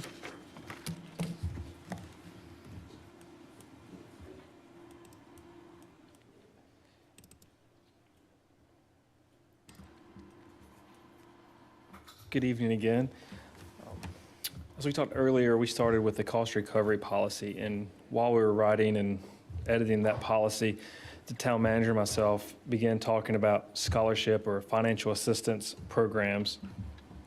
And while we were doing that with the Parks Rec Advisory Board, the conversation came up again. So we thought this would be a good time to go ahead and get a draft down for some kind of scholarship financial assistance program for a policy to move forward. And tonight is just the first read that you've seen in your packet, and just here to get feedback from that. And I'll highlight some of the program from this. And to kind of give you an idea, staff kind of put a draft together. We went to the Parks and Rec Advisory Board, and we had a and/or conversation as we went through each section to kind of get a feel. So this is it's a good collaboration of staff and Parks and Rec Advisory Board working together for what you've seen in this draft so far. So the purpose of this policy is to provide quality recreation programs and events to all Rolesville citizens, regardless of financial need. So funding, how will this program be funded? And we used, while we were talking to Parks and Rec Advisory Board, the town participated in a program with the city of Raleigh, I believe it was, for assistance for utility billing. And so we kind of viewed that model a little bit as well. So funds could be provided by donations, where we have talked where maybe it's something when you do an online registration, you can click donate $1, donate $10 to this fund to help put money in the funds to have the allocate funds for that. And also allocate potentially, especially as a starter from the town budget and the budgeting process, allocate some funds for it as well. So that was the kind of the conversations we had, and I'll work with Amy Stevens, our finance director, to make sure that we fully understand all of our capabilities. And then it would be the intent of the advisory board would be a rolling fund. So each year it would be reallocated to continue to move forward. So eligibility, this program would only be eligible to Rolesville residents.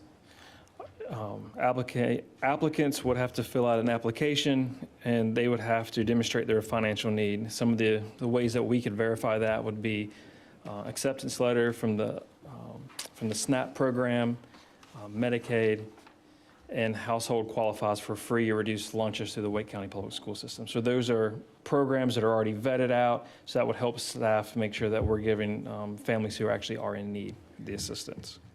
And that's Roseville town limits, Yes, ma'am. not the ETJ? No, ma'am, just town. Because again, we're basing this off the tax. Right, I just Yes, want ma'am. to clarify. Yes, ma'am. Thank you. I have a quick question. That's a lot of,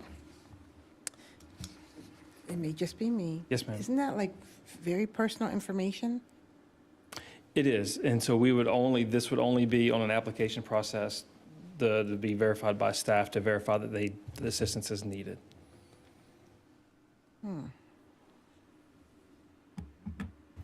So our seniors could qualify for these programs? Yes, ma'am. Awesome. The programs, the advisory board and staff, when we, again, went through this, the programs we would, at first at least, would be for athletic programs, cultural programs, fitness, health, and wellness programs, and all of our senior programs as well. The assistance that would be available for programs that have a registration fee that is greater than $15. An example, if our Zumba class is $7, we wouldn't go through the application. There wouldn't be no financial assistance for those kind of programming. Even though Zumba's ongoing? Correct. This is a drop-in, it's a one-time fee of $7 each time. Gotcha. And again, this is just a draft, What's of the something we average can cost go of a back and look program? at. What's the average cost? Say softball team, something more Youth baseball. athletics for residents is $53. So that one would qualify then. Correct. Most of our programs, except for the drop-in class programs, would qualify. Like our senior bingo program is a free program already, so it's really dependent upon. Not that many less than $15. Not many. Again, unless it's a drop-in yoga class or a fitness class, that's just a drop-in class would be the only time it would probably be under 15. Yeah, and I guess that's the thing, you probably mentioned it and I may have missed it. This is only for youth, a certain age, right? No, Or sir, this is- adults can qualify too. Right. This is for anyone in the household, so any resident of Rolesville, regardless of age. So it's not just for youth then. Correct. If an adult wants to do a yoga class and it's $50, then Yes, sir. But you said like yoga, let's use that as an example, is a drop-in class of only $7.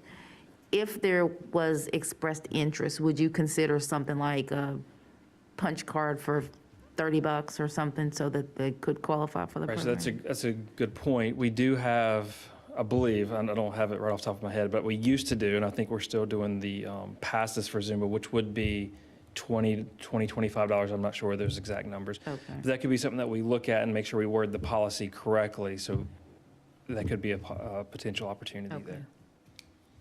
And the $15, again, that was just something that we came up with to kind of put a threshold, so we're not reviewing applications ongoing. So again, the fees awarded participants will receive 50% of the program registration fee. Again, say the program is $50, they would receive $25 for that fee. And the household eligibility to receive up to $200 annually. So if it's a household of 4 and the programs are $50 that they're all want to do, everyone in the house could do 2 programs with financial assistance. Again, these are all draft numbers that we worked together with the advisory board to come up with this first recommendation. Sorry. And so that was my last slide. So again, it was very, so just a one-page document of just really outlined that, again, that was in your packet. It's just a way we want to make sure that we are being, having that, able to provide programming to all of our residents regardless of the financial income. I have 2 questions. Yes, One, what do you foresee an annual budget for this program to be? Do you already have a number in mind? We want to set aside this much money for this, and then we'll evaluate it after year 1? I do not know what that number would be. Okay. We, obviously youth athletics is one of our larger programs. It's more established programs. And we kind of use that as our base. And I've talked with the athletic coordinator, like how many times are you getting requested? And it may be no more than once or twice a year someone asks if there's some kind of assistance out there. And so that's kind of that gauge where we don't really get requested. And maybe because they don't know that it's there, or it's not even there to even ask for. So we don't know what that need is. So I can't put a fair number on that. Okay, so then that leads me to my second question. How would this be marketed to your target audience? Have you gotten that far? When would this program start? We would probably, work as the PD does with their Shop with a Cop program, go into the school system and get with those students. That'd be our first reach. Go to the senior apartments and make sure that we're, marketing to those folks as well. That they're most likely the ones who are going to qualify, and then make sure all of our marketing avenues that we currently use. Right. Because my concern would be that everyone that could qualify is aware that the program is there for them. Yes, ma'am. So I'll put a little bit in with this because I was at that meeting too. So the board was trying to gauge it really broad for right now to see what you get in response and kind of give it a whole year. Because we don't want to do it too small and, and you narrow it down too much and you have other people that might need. So that's why it wasn't just youth. That's why it was everyone. And that's why some of the amounts are a little bit higher, this or that, just to kind of gauge it for a year to see what would happen. And then that way we can kind of build on, and then also with how much money we need to set aside. Like, do we go through a whole year and we have like, $500 that somebody's wanted? Or do we go through a whole year and like, we had a ton of people and we need a bunch more money for that? So I don't know where you would land at for money. And the other thing was too, I see it as a pilot program. So if we set aside, I don't know, $5,000 and we get through 6 months of it and it's already gone, then we can always amend the budget to add to it if we need to too. So that was the other thing. Yeah, but you're amending the budget to an unknown. $5,000 is a lot. Oh, I know. Right? Yeah. it I know is. that was an Right. example, No, but yeah, I'm just it saying, was- like, where do you cut it off at? Where there is no cutoff? Well, it just depends on what kind of reaction you have to it, how many people actually need it, actually qualify for it and everything else too. What you find, in my experience, is successful programs also are very successful with donations. Because it's one of the few opportunities of place for community to give. So a lot of communities are self-sustaining by donations. The seed money is a startup, but then it becomes a donation-based kind of program usually. Are Especially you with asking that for click donations? button I'm on sorry. there. Yeah, so I think the payment is $53. Is it for soccer or? Yeah, it's 53. So like you might say, hey, there's $7 more, like, I can help out with $7 more. You put it on there through the sign-up process, because you already have to go through the system to sign up. So there should be an option there. They can add an option there if you want to add more money for donation to the program to help out. Okay, so I have one question. Wait, are you finished?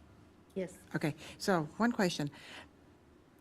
For the instructors, how does this impact the town's bottom line and the instructors?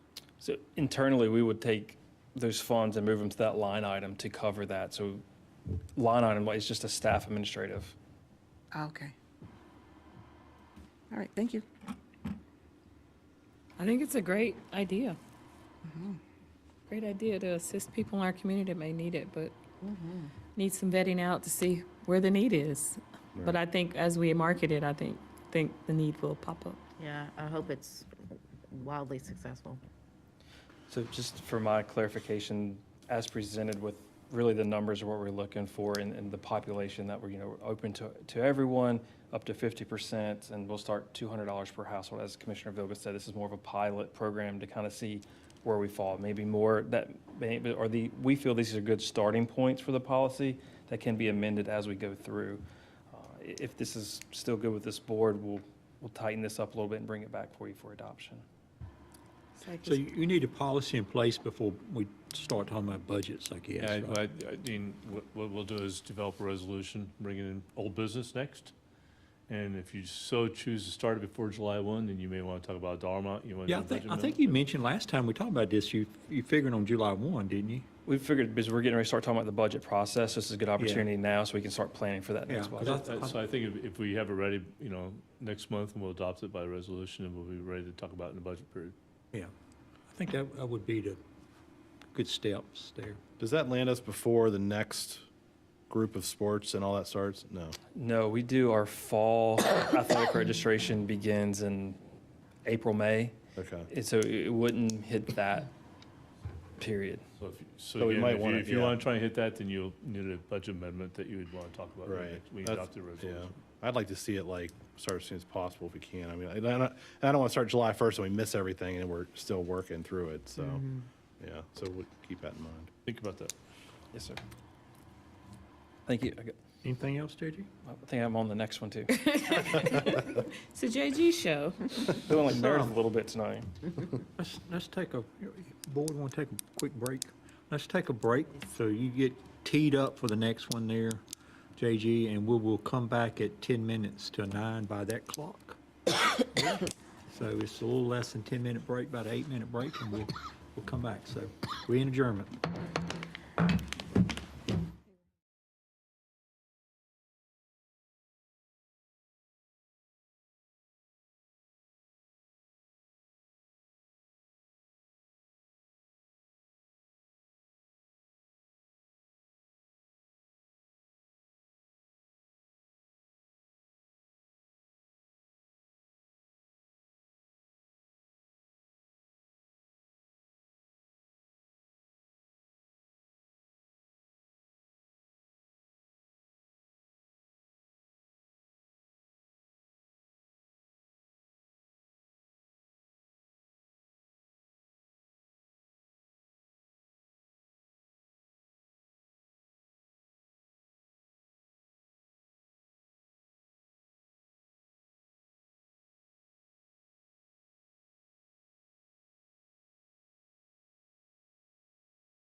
JG, you can pick up with the review of the draft facility naming policy.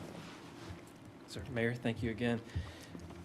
The Parks and Rec Advisory Board put together a subcommittee a little over a year ago to start working on a policy, and they came up with this draft towards the end of last summer, and this policy was recommended by the Parks and Rec Advisory Board to this board. Again, this is just a draft policy before you tonight. No action is needed.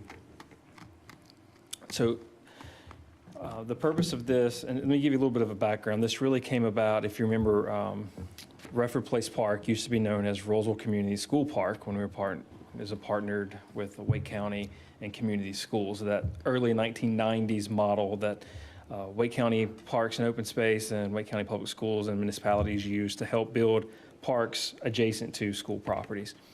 So when we worked in the agreement and Wake County GSA no longer took care of those facilities and town took over, we took the opportunity to rename that. And so this has kind of stemmed from that movement we had there. So the purpose of this is the naming of public property such as buildings, parks, streets, greenways, in a manner of great importance and deserves careful and deliberate consideration. This policy is to establish a systematic and consistent methodology for the naming of town-owned property, dedication of public parks, greenways, and streets. So the policy guidelines, and again, this was in your packet, just trying to highlight some of the things. And this was done when the advisory board was thinking of names for Redford Place Park. So priority given to names carrying geographical, historical, or cultural significance in the area where the property is located or the town as a whole. Named after an individual when the individual has a historical association with the property or where the individual played a leadership role in the town, such as through his distinguished service, the military, law enforcement, firefighter, education, public service, or other services. Named after an individual or organization that has made a direct financial grant to the town for purpose of developing a particular property. Priority will be placed on historical association. Names should be chosen in a manner that avoids duplication, confusion, similarities, or inappropriateness. And so really, what's the review process? So the review process would be a suggestion for naming would be submitted in writing and reviewed by the Parks and Recreation Advisory Board. The Advisory Board would look at that review, discuss, and then ultimately make a recommendation to the town board. And then the town board would review that request and ultimately have the final decision on what the namings of said property or greenway should be.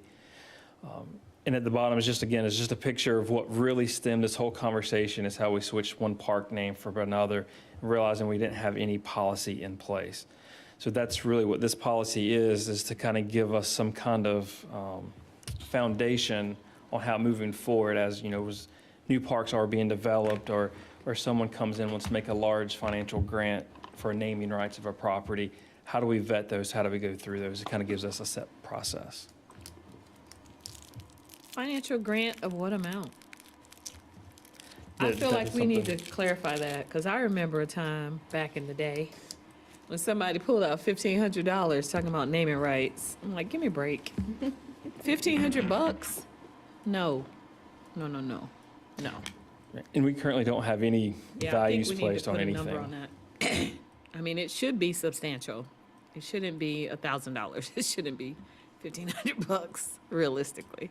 Yes, ma'am. But I know, I think it was Holly Springs we went to visit, and they had, is it Ting Park? I think they said they gave like $50,000 for naming rights. No, I think, and this, I was going to ask that question.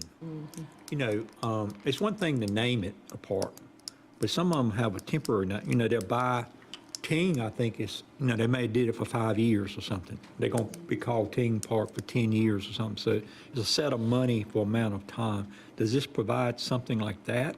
Or if one-time donation means it's now forever a certain name, Ting Park? Right, so this policy was just kind of give a foundation to kind of start off with that. This is not the donation side of the policy. This is about why things are named.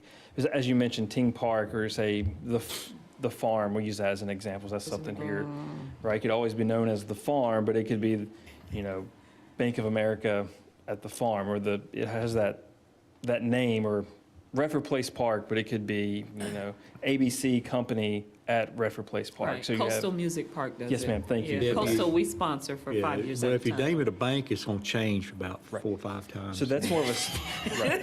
So that's more of your sponsorship arm of that opportunity, but this is for the actual physical name of the said Yeah. facility or. Yeah, so that's what I think we were talking about. In other words, it could still be Redford Park, but it could be named Teen Park for a period of time. And that sign would take place of this, and this would just be the basic name, I guess. Correct. You always have your base, your home name for the facility, but then you could have a naming rights facility, which would be a separate sponsorship opportunity platform that we currently do not have in place. Yeah, because I think the one in Raleigh, the Centennial, I think it's called the Centennial Center. That's the official name, I think.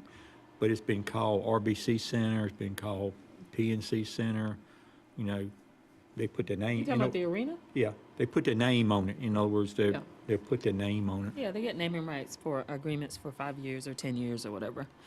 I don't think anybody ever calls it Centennial Center no more, but I think that's the name of it. If they did, I wouldn't even know where it was, because I'm not used to that name. I would like to say something. Because of the recent history of a lot of name changes when it's an individual person, I would personally stay away from that, because even on college campuses, certain dorms are named after certain people in the state of North Carolina. Chapel Hill is another example where they went in and somebody pulled up something in history where it turned into a big debate. So, me personally, I would stay away from personal names. Or do your homework. Yeah. Homework. Yeah. I mean, sometimes things are hidden quite well until it pops up later. So, but the corporate names are really nice. The large donors, that seems really nice. But not personal names. But if it's a large donor and they want to use their family name, Well, tell them they they want can't. to give $1 million for naming rights for the next 50 years. See, that's just problematic, because what if it's somebody who's got all these issues that some of these other, and I just don't want to get into the specifics of that, but I think you know what I'm saying. I just think that's not a good move to make, but that's just me. I just think it needs to be specified. I know you're saying this is a base policy, right? But if I read this or had access to this and I saw a direct financial grant and I was like, here's 10,000 for the town, and I want to put my family name on this, right? If there's something that accompanies it that gives the specifications, I think that's needed. Because this by itself alone is very generic, and I could see people going, I got $2,000. Yeah, I almost think, I believe both of y'all are correct. I almost think the actual name should be a generic name. Redford Plaza Park, generic name. Now, if somebody want to put the naming rights on it for a period of time, 5, 6 years or 10 years, and that's a different question, rather than the basic name. Right, no, I agree with you that So the if somebody base name want- would stay the Yeah, same. But if someone wants naming rights, they want their name showing up there for a period of time. Right. So I think that's what Michelle was getting into, the specifics of who you should allow and maybe, I think Looking at the as- history. As April said, that's when you do your homework. yeah. Yeah, but I'm sure they did their homework on some And of you the don't, clause in it. you don't do it for 200 years like we see some. Correct. Yeah. And that's true, too. So what I'm hearing, so this policy, the intent of the advisory board who put this policy together was for the base name. But from what I'm hearing, you want to take it a step further and go ahead and put in the next level as a part of this policy? Is that what I'm? Unless there's an accompanying policy that mentions that. I just think you have to clarify that. Yeah. Okay. Because I Yeah. think people will jump on that. I almost think, Kelly, and we can talk about this when I almost think it's more than the Parks and Rec when you're thinking about naming rights. I mean, it could be some other facility. Right, it mentioned all town-owned facilities was what this policy was abroad, not Oh, just so it's not just parks-related. Parks and Rec. Correct, this was just a town-wide policies, what they're, Okay. to kind of help assist the town. So there's a vetting process that goes through, and then they would come to the town board with some vetting already done before it got to you. So if we wanted to name something for the Veterans Memorial, that would go through the Parks and Rec Department for getting the name? That's how this policy is Right. Yeah, I think it would Way just out. keep you from getting like people constantly here wanting to rename this or rename that. It's kind of got to go through a system before it even comes to the board. That way, So you're just creating a process. yeah. So I can know I it- rename Main Street Park to my family name? I'm just saying, if I give up enough money, I know people are gonna do this. Right, so I think that's where that would be a separate policy, Policy. right? That's where you're coming in trying to name, this is just again, the base. Okay. So are you saying if it comes to a personal name, money has to do a lot of talking?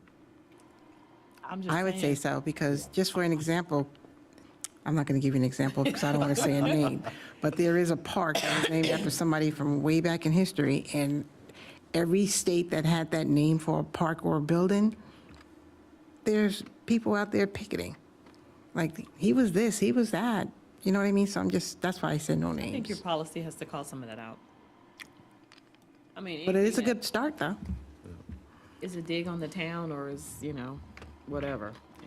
Some kind of way you gotta write that in there, that's cause for revocation or whatever.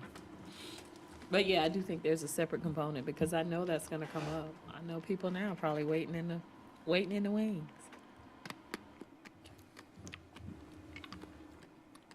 Other than that, I think it's a great idea. So here's the third bullet under the heading policy, JG, that you and Paul can take back to the group and talk through that a little bit more.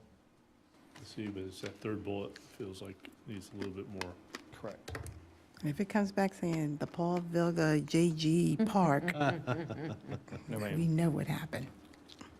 Not unless you're giving parks away for $10. Oh, my gosh. Otherwise, I can't do it.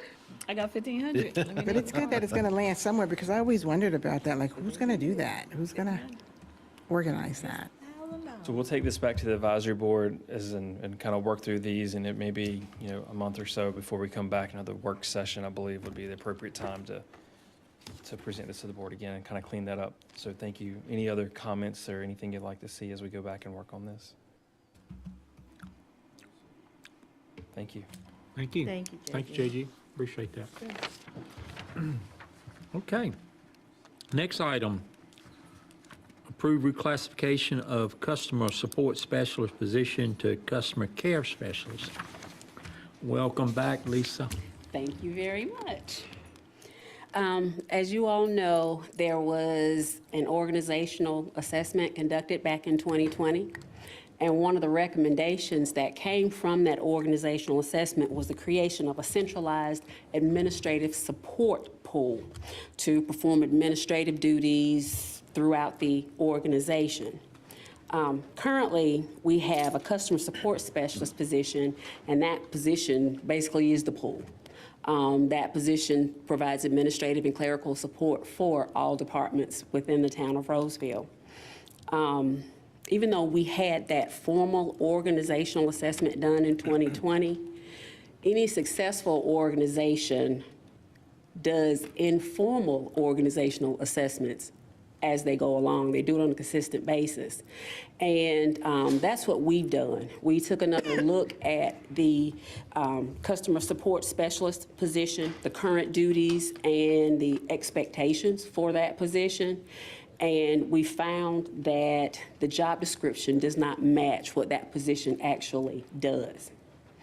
And for that reason, we feel as though this position, we need to take another look at this position, where it falls on the pay and classification plan, the actual duties, real, current, and future duties of this position. Right now, this position serves as backup for the town clerk. The position assists at the police department. The position pulls data, analyzes data, houses data for multiple departments. They basically step in and do whatever's necessary within any particular department that may need assistance. Right now, the pay grade is a pay grade 7. And that has a minimum salary of $37,617 and a maximum salary of $55,673. We're requesting that this position be reclassified to a pay grade 8, which has a minimum salary of $39,498 and a maximum of $58,457, and a revision in the position title from customer support specialist to customer care specialist. In addition to the duties that I mentioned previously, this position will be expected to handle escalated customer issues. If a citizen has an issue and they call in, then the first person they would talk to would be this position. And since that's something that is not done formally now, in an effort to enhance this position, that will be an expectation for this position. Also, this position will play a role in the grant administration process. They will have administrative duties in grant administration, and that's not something that has formally been done in the past, but we figure that it's a need. As we grow, as we seek additional grants, there's a definite need for that duty. We are asking for a 5% salary increase for this position if you choose to approve the reclassification, and that increase will be absorbed in the salary and benefits line items that currently exist within the finance department, because this position is currently within the finance department. Ordinarily, position reclassifications are requested during the budget process and usually take effect on July 1st. But we feel as though it would be beneficial to our organization to take a more proactive stance, especially with the current employment landscape as it is. We need to be more proactive. We need to be more more pointed, more focused in what we do and how we do it. So that's why we looked at what will be most beneficial for the organization at this current time, and we feel as though a reclassification of this position would benefit us as an organization, and it would also help to enhance the level of service that's provided to the community.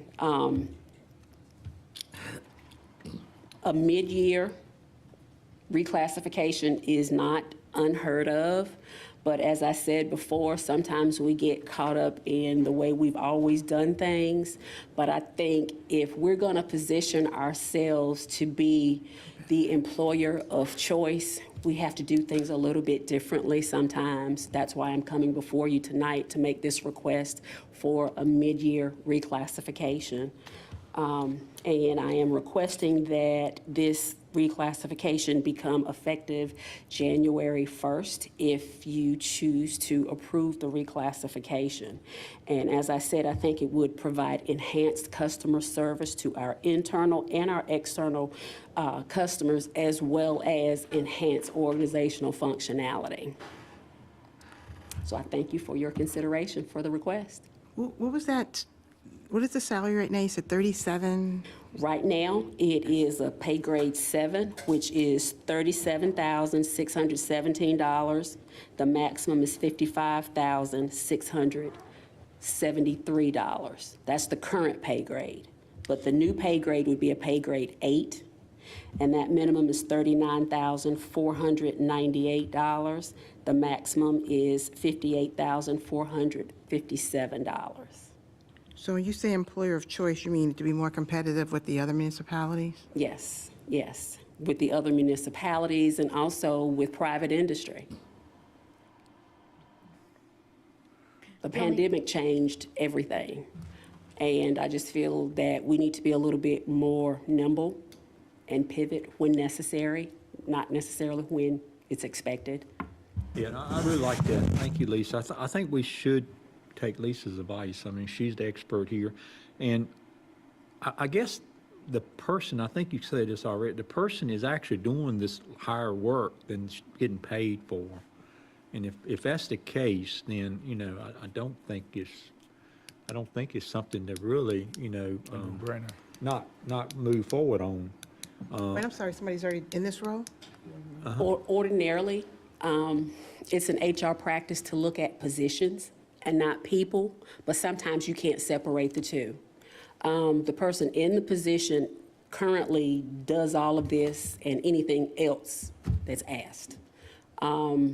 If we're going to promote professional development, if we're going to promote a successful organization, we need to review the organizational development, the organizational structure. All of that needs to be done on a consistent basis.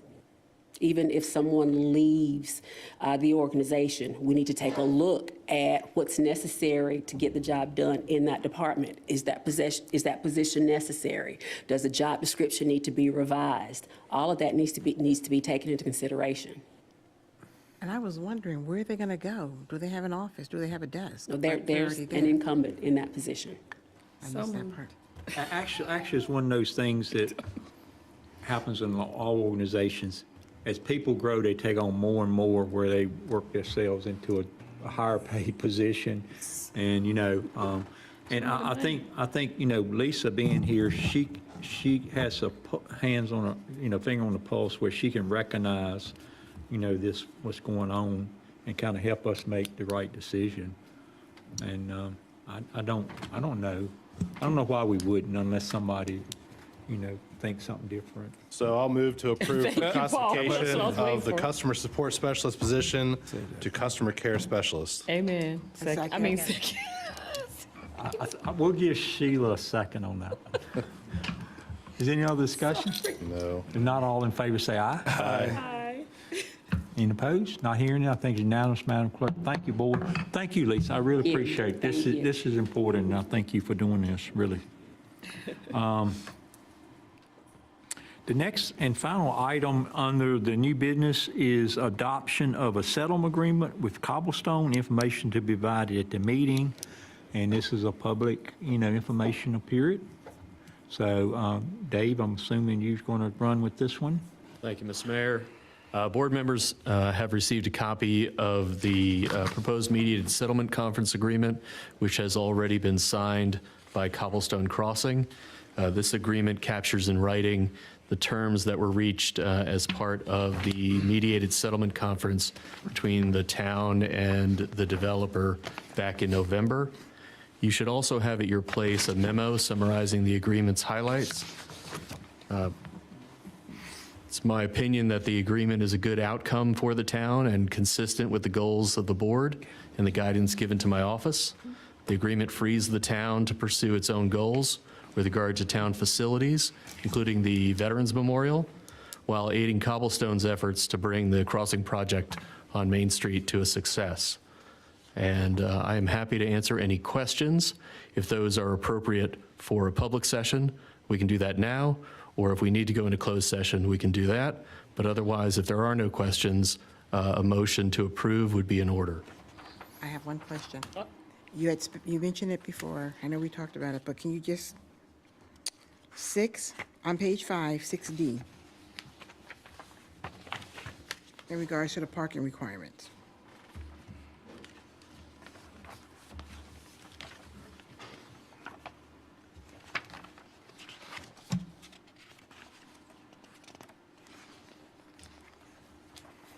Yes, ma'am. Is there a question? No, I just want you to explain that sentence again. Sure. In the TC district where the Cobblestone Crossing project is located, an applicant can submit an alternative parking plan along with their application for a site plan. And they did do so when Cobblestone submitted its first plan. And the Cobblestone wanted to make sure the agreement reflected that they would have the ability to submit an updated parking plan with any site plan amendment when they bring forward an amendment. We assume they'll bring forward an amendment for the former municipal site. So it doesn't mean more parking. It was the amount of parking that was already agreed upon. At this point, we don't know. We will have an evidentiary hearing, and they can request, as they did last time, an alternative parking arrangement to account for. In the last hearing, you will recall that there was an overlap of parking between daytime and evening uses. I'm sorry. Yeah, I guess to clear up, I think what she may be asked, this is not a pre-approved parking plan that they can just submit and it's already No, approved. we have received no updated plan as yet. But even if they submit one, it's not pre-approved. I mean, it really has to meet the Correct. The standards, so- board cannot legally approve something in advance. So you will have to consider it at the time. Obviously, the agreement does provide that an approval of some alternative plan would need to be approved in order for the remainder of the agreement to be effective. If we cannot come to an approved plan for an alternative use for the municipal site, which will either be a mixed use or a multifamily residential building, we would go back, I believe, back to mediation, and we would start over. Back to mediation? Yep. So, okay, because I'm just basing it on their TIA that they had submitted initially, and their parking was maxed out to a certain amount already. So I'm just trying to hear a yes or a no. There can't be more parking than that was already approved with that last. Any applicant can make any application they wish. They are allowed to have a reduction in their parking with an alternative parking plan. And we'll need to see that plan when they submit it. I get the reduction. I'm talking about an increase. Addition. We're talking about addition. Okay, I understand what you're saying. They may show,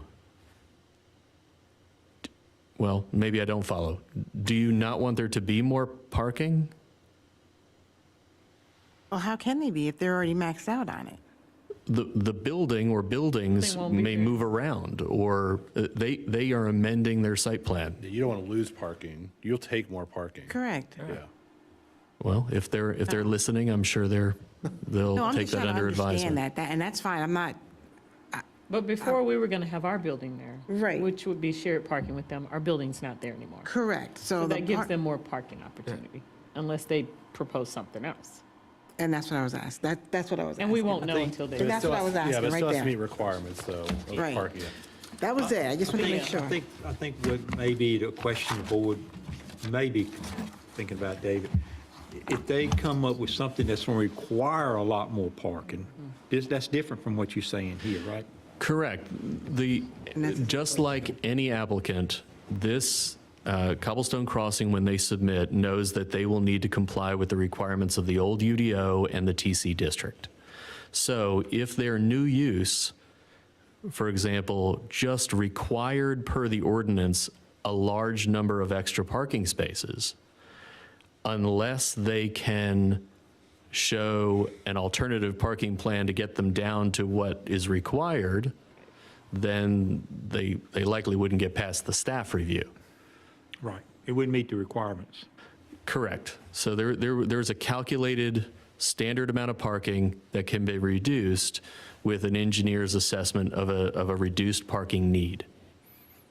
And we would assume that their planners and engineering team will work through that before they submit, and then we'll go to staff, TRC, and then eventually get to the board. So this is all they need to start going up? Start, Cobblestone Crossing, so far as the town is aware, is eligible to go up anytime they wish. okay. The settlement agreement provides that there are no changes to the mixed-use buildings and the way they are configured. And certainly, as we understand from Wake County government, they have submitted for their building permits for those buildings. Awesome. That's good. All right. Thanks, Dave. I move approval of the mediated settlement conference agreement with Cobblestone Crossing of Rolesville. Second. Okay, I have a motion to approve the agreement and a second motion made by Commissioner Sutton and second by Commissioner Vilga. Is there any other discussion? Not hearing any. All in favor say aye. Aye. Any opposed? Thank you, unanimous, Madam Clerk. Thank you. Appreciate that. Thank you, Dave. And who's your partner? Does it work? Mark Tucker in my office? Yeah, I couldn't think of Mark. All right. Totally. Tell him thank you for us. Appreciate that. I'll scroll to just this moment in the YouTube video and let them watch it. Thank you all. Thanks, Thank you all Mark. very much. Thanks, appreciate it, Dave. And thank you, Cobblestone. Let's get this thing moving so we can get some some tenants in there. We're going to wrap up with some communications. Is anything else from the town attorney? No, sir. Nothing else. Good. How about from the town manager? Your next board meeting is going to be at January 17th. It is a land use item. It's the 5109 Mitchell Mill Road legislative hearing continued, so it's the annexation and the master plan for that. And that is all that is scheduled for that night. So there's really not going to be any workshop items. Nope, and you'll still have dinner here at 5:30, and we'll start that meeting at 6. Who's the developer on that? I do not recall. I'll let you know. What was the question? Who's the developer on that one? That one is, Hopper? Hopper. Is it Hopper? Yeah, Yeah, Hopper. same group as. Okay. That's who it is. Kelly, do we have a date yet for our next affordable housing? We do not. I'll start that effort with you and Sheila tomorrow. Okay. Don't we have something going on January 18th? Coffee or We something? do. We have a coffee here with our federal, state, and local delegation from 9 to 10:15. They have all RSVP'd, and I expect a good crowd, and I look forward to you participating with that. And it's going to be pretty informal at this time. I'll be here this time. Yeah. What day is that on again? That is the following Wednesday, Wednesday. January 18th, Okay, 9 a.m. 18th.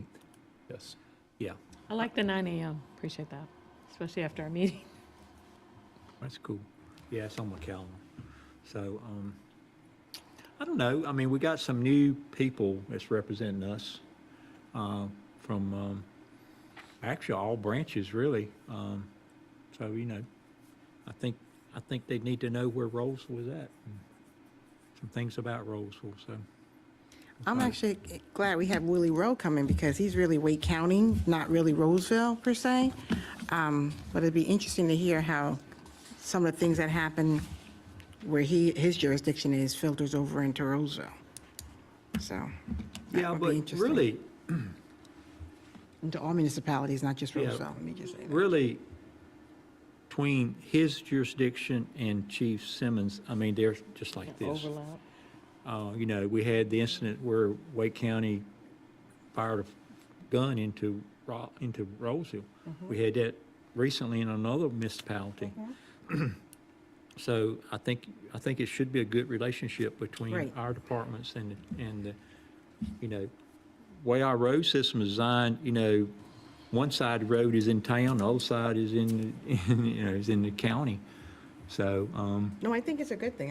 If I implied that I didn't, I'm just saying that's just totally different. and I want to jurisdiction. get to know Willie a little bit too, because I don't know him real well, but I really think he's going to do a great He's a nice job. guy. And Got a lot of great ideas. I really do. I want to get to know him. I know him a little bit, but I don't know him that well, so. Get him to come out here. Appreciate you and the staff pulling that together, really do. What else? Do we have a date for the next kind of collaboration meeting with the East Wake? Knightdale, Wendell? I would love to get those dates on my calendar I've not heard early. anything from Zebulon, right? Zebulon was I think it's Zebulon. Zebulon's turn, so I've not heard anything from them. But the sooner. And I did, that volunteer conversation we had earlier did remind me that we promised we're going to get back and do every April, recognition boards. Remember, we did that dinner last year, so we should pick a date in April, and we'll start that effort and try and get a date on your calendar, so we can get that planned also for For April. volunteer recognition, yeah. That'd be good. Are we going to have a retreat, anything this year? Not necessarily. We typically do that with our strategic plan, a separate one. We're going to have a pretty extended conversation on budget. I do want to, if I may, I do want to get to start the effort on the planning process for the town campus land and bring that forward in February. And so I'm going to ask you all to participate on some effort come the end of this month, first part of February, with our consultants on that, and I'll give you more details to get some information on your perspectives initially. we're going to put together some time on that. And I see that topic taking some time outside of your normal budget also, running together. But we don't necessarily have a retreat necessarily planned.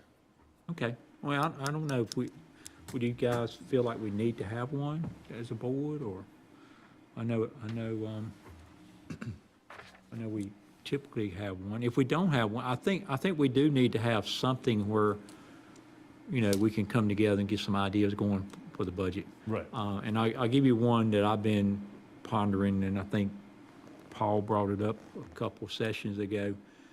You know, I'm not sure what we got planned for street repairs or whatever next year, but, you know, we've had this sidewalk gap planned for a long time. We did that back 10 years ago probably, and we really haven't, you know, done anything. And we got some places where people have to leave a sidewalk, go out in the street, and get back on the sidewalk, that we probably need to kind of dust that off and see if we can't budget some money to make some of those gap improvements.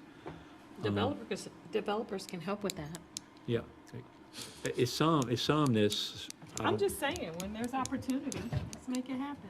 Yeah. Well, we supposed to done one over there at, Or the townhomes, yeah, not the townhomes, that was an opportunity. the one that on Heather Street. On Heather Street? Yeah, it's in Cedar Lakes. Oh, okay. They're supposed to do that one, I think. Genovesa Yeah. Drive or something. But, you know, I think it's things like that, you know, you need to get some feedback from the board. That was just one that struck me the last few days, you know, because people put signs up, don't get on the grass, so that means you got to walk in the street. That, you know, we probably need to have sidewalks up and things. Okay. But I don't know, y'all be thinking about it too, because Yeah, really you need to know. Budget calendars can come your way here soon, so that we can easily get out in advance and do some of that. Yeah, you need to know what the board is thinking. What did you say is coming? The budget calendar is coming out. I felt like you said lunch counters. I was like, No, budget, sorry. I'm like, what's going on here, Michelle? February 1. All right, roundtable board, what you guys have? I want to see more field trips. I'm telling you, Get out the bubble. Get out the that bubble so we van can ready. see.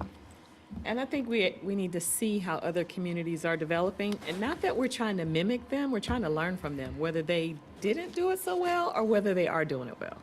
I think it does help us to get out as a group to see some of the developments that are out there.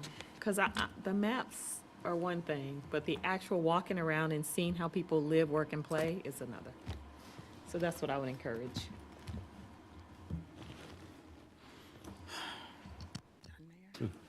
All right, what else, anything else from the board? Just a wrap up, I think we had a good meeting tonight, appreciate it, thanks for the work the staff did and everybody put into it. Coming up next week on what's happening in Rolesville, the two guests will be, y'all know Alan Mitchell, long-term resident here, we're gonna talk about his business, heating and air. Everybody needed heating this past weekend, so, you know, it's interesting to see how busy he was, I had to call them. see if he was busy. Yes. I wasn't here. It was cold. I know it was cold in Manhattan, but I thought it was just there. We had flurries. It was 0 Friday night. I did get an email from Spectrum saying that, did they turn the power off here too? They said they had to turn the power off because of something, but Where? at my space at Arise. They said something had happened. It wasn't a power outage. They purposely turned off power, but they were turning it back on. Yeah, they had some rolling, what they call brownouts, where they turn power off and turn back on. Duke did, not Wake Electric. Well, It said Spectrum. I don't know. It wasn't Lake Electric. No. It was just Spectrum. Well, it might have been cable was affected by the rolling black. could have. I mean, they could have turned Wake Electric off. Yeah. But, so Alan Mitchell will be on there, and then Tom Klinklenlayer, which is athletic director, which is, I'm interested in finding out some more stuff about what's going on at Rolesville High School. I don't know, we'll find out. Well, that's a question I'll ask him. I'll ask him if he retiring, how about that? Hope I didn't tell us.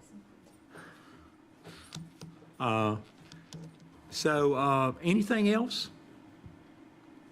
Well, appreciate the board. I'm going to adjourn the meeting. Thank you. Appreciate everybody coming.